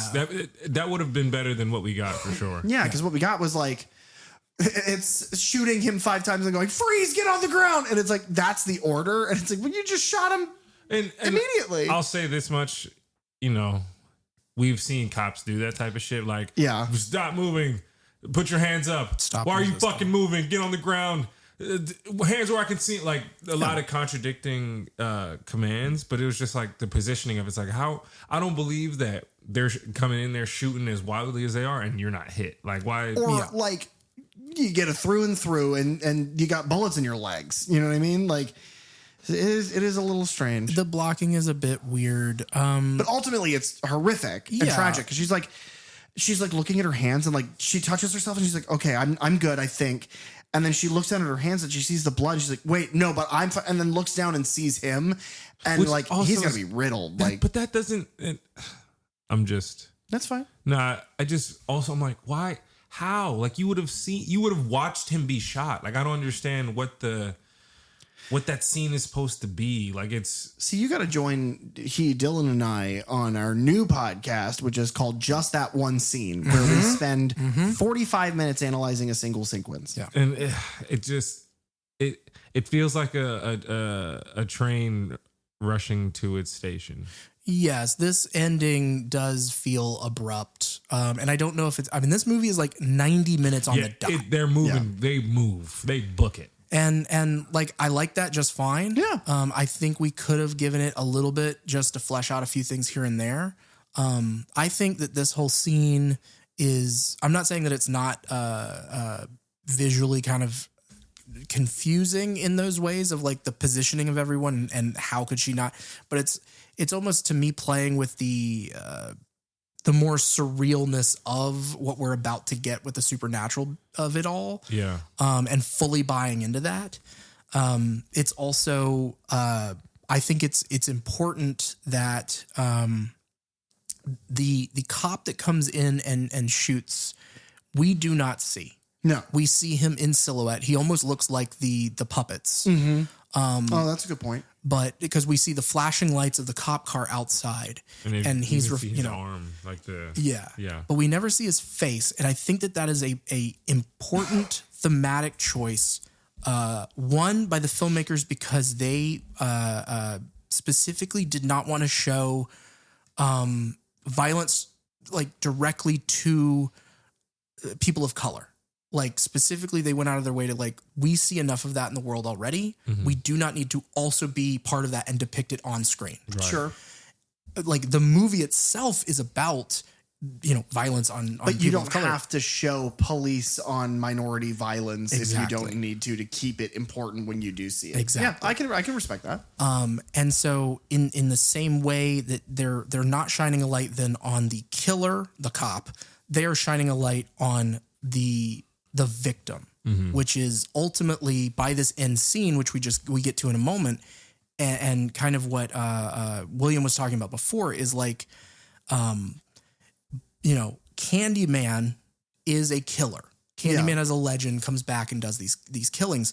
But before that, every iteration of him that we are told about in this film, first they were a victim. And they then come back as this vengeful spirit. And so I think it's important that it's like, it's pointing out those things of like, the thing that we should be remembering is like, Anthony is a victim in this. Yeah. He's a victim by William being, controlled or set on this path to become Candyman and set up to take the fall. But then also he is the victim of just plain old racism by cops. Yeah, police brutality. There was no reason to shoot him that many times. Any amount of investigative work would have seen that A, he's catatonic, and B, he didn't kill the guy who's in there.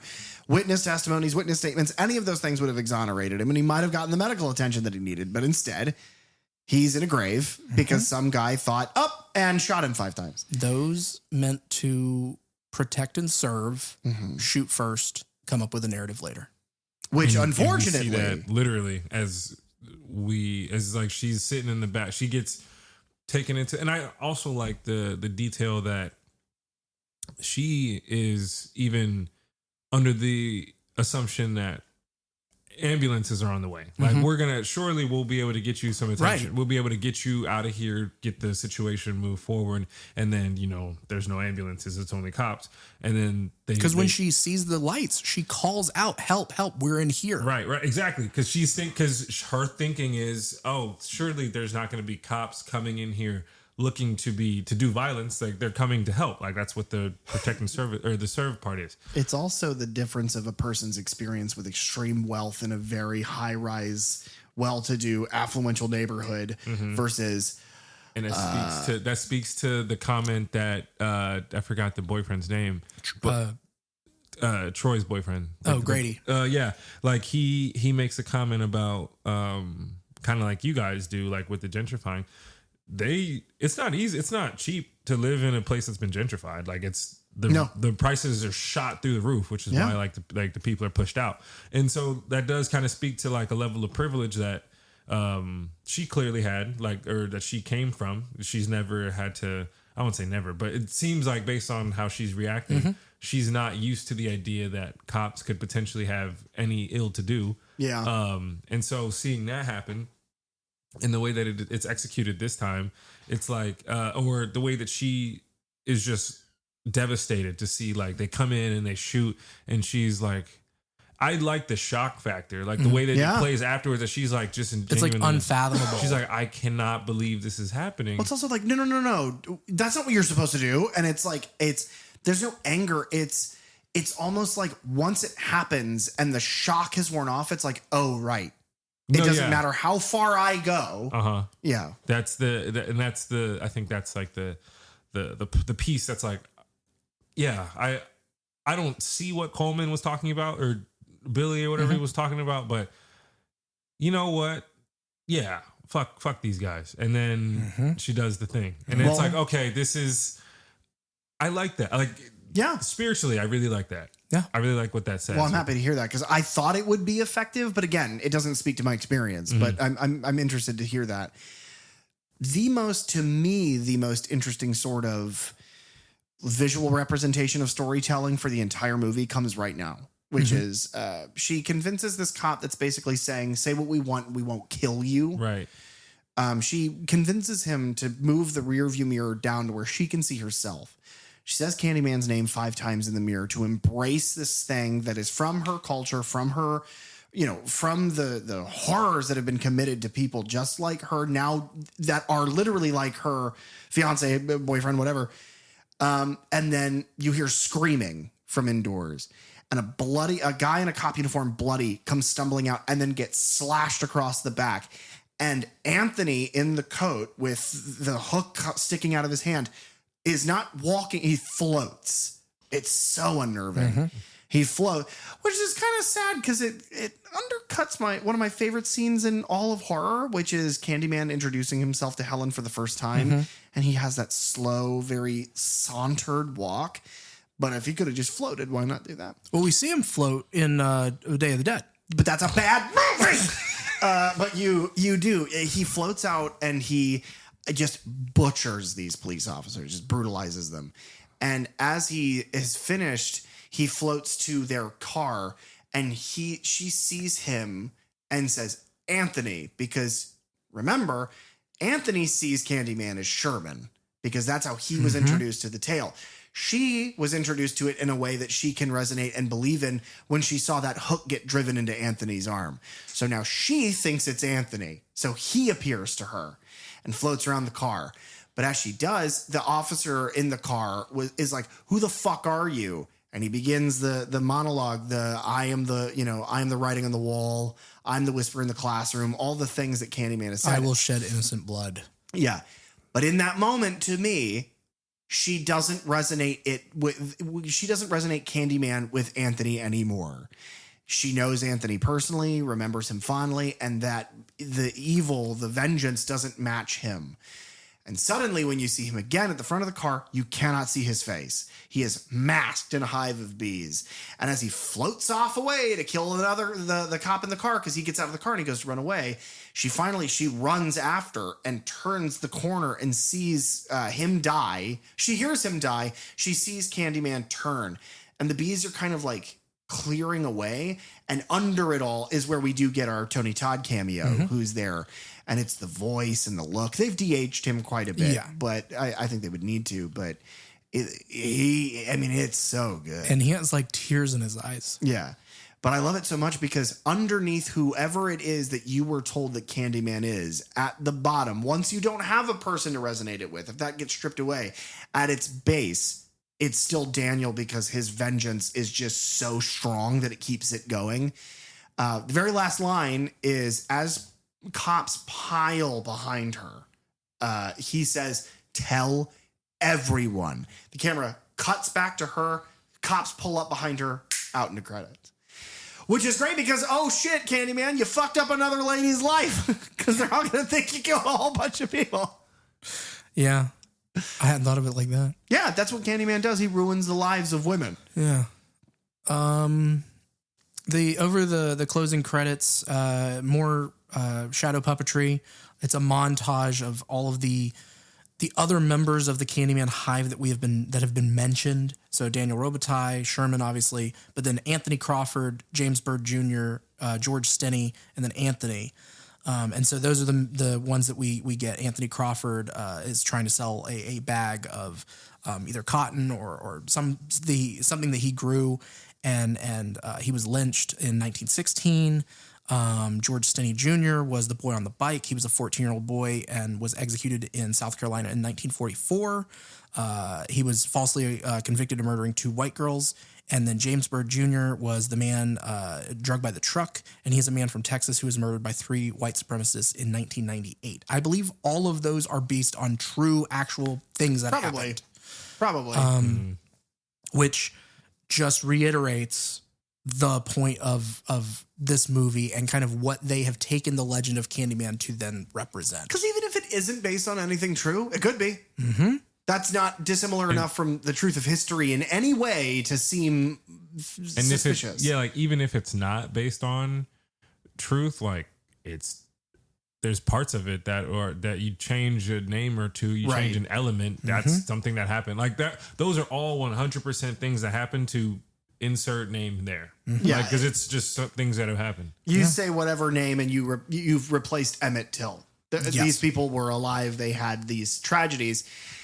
It is kind of nice to think about it from the perspective of what if this movie's mythos were real, because at least all those people would have gotten to gut those, assumedly Klansmen. Yeah. Which is also would be like, ooh, like it messes with the morality of Candyman because he's only for vengeance, but then he also is not above killing high school girls, which, I mean, have you met him? Mm-hmm. Well, this movie, that's very funny. This movie is so different in that Candyman is a vengeful figure.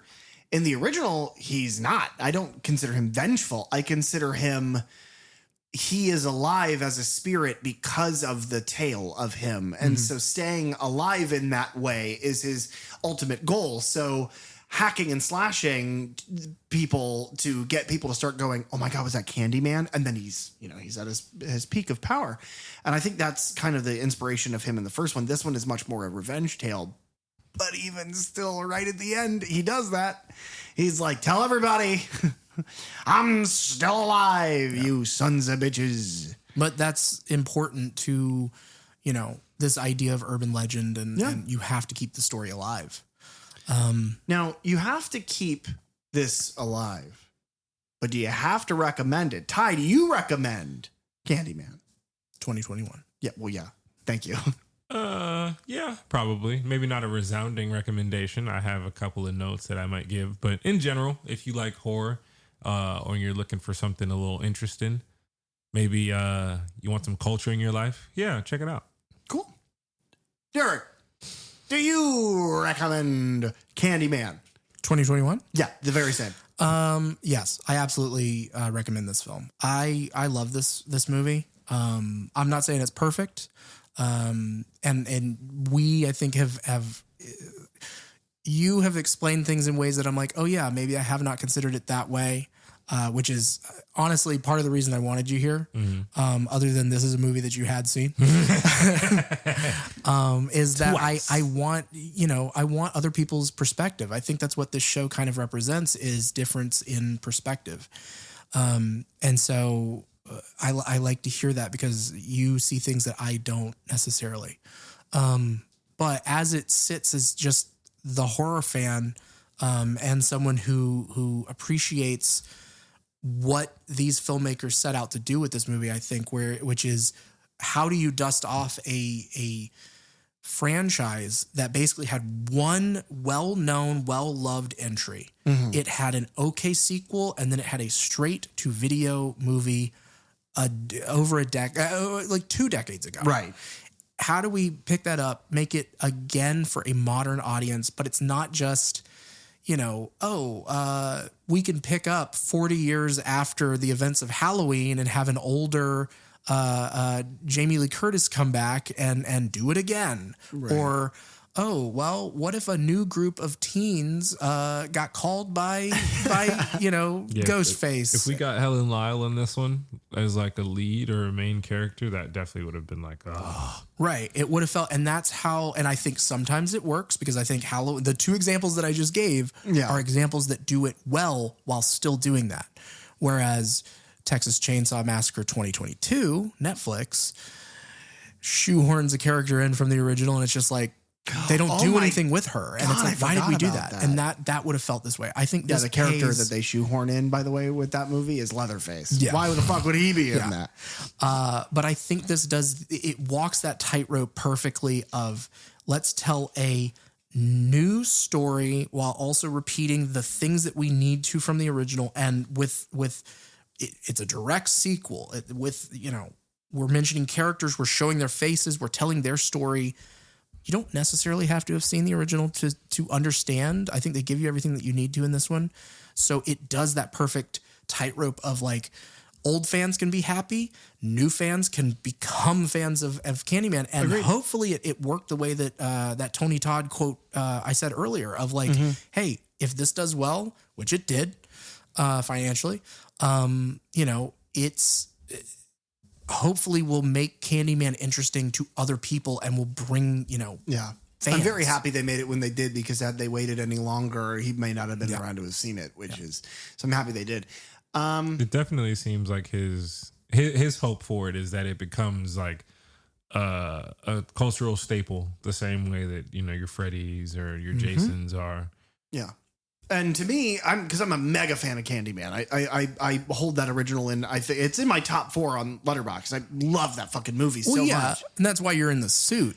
You've been wearing it like for a month now, dude. Now, Yeah, I will say I am tired of wearing the hook is starting to get pungent. Yeah.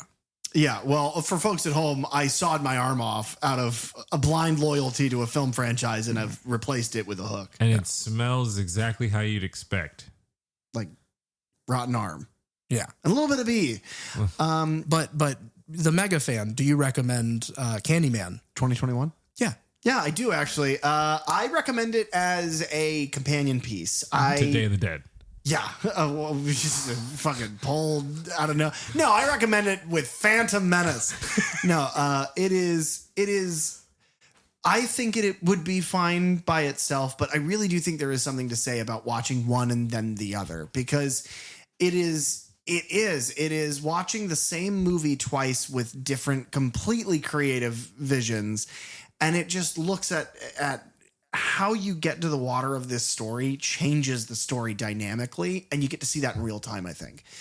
You know, because of the amazing marvel of technology, 30-year span difference, but you get what I mean. I love the sounds and the haunting music and the long corridor shots that make it feel so bleak. Like the original, it's all grays and blacks and sadness, and it all culminates in just this thing's rage. And it feels very Phantom of the Opera. It feels very Dracula, and like, for the same reasons I like that first one, I like this one. Obviously not as much, but I still recommend, if you're going to watch the first one, you can skip 2 and 3. I would say watch this one as well. I think this is a worthy sequel. Mm-hmm. I agree. The performances, barring 1 or 2, are pretty phenomenal. Yeah. I love everybody in this movie. The effects are well done. The score is it's not the Philip Glass score, but it feels right for this movie. Yeah. Are you ready? Quiz time. What? What's 2 other movies Philip Glass did the music for? Quick, go. Oh God, I got nothing, guys. I got nothing. It's all gone. Ty, do you agree that Derek is now fired? If fired means murdered horribly, then yeah. Oh my God, Derek, no! Thanks for tuning into the Third Channel podcast. Please, if you have the time, rate, review, and subscribe on Apple Podcasts, Spotify, or any of your favorite podcast apps. You can follow us on social media at Third Channel Podcast, and you can find me online at @DRosenberg. You can also reach out to us at thirdchannelpodcast@gmail.com, where we check every message we swear. Third Channel is hosted by PJ Minette and Derek Rosenberg. Theme song and audio engineering by Fly Guy Ty. The logo designed by Bell DeVelco. Episode artwork by Nathan Walkington. Keep it tuned right here to the Third Channel for all things horror. And remember, don't touch that dial.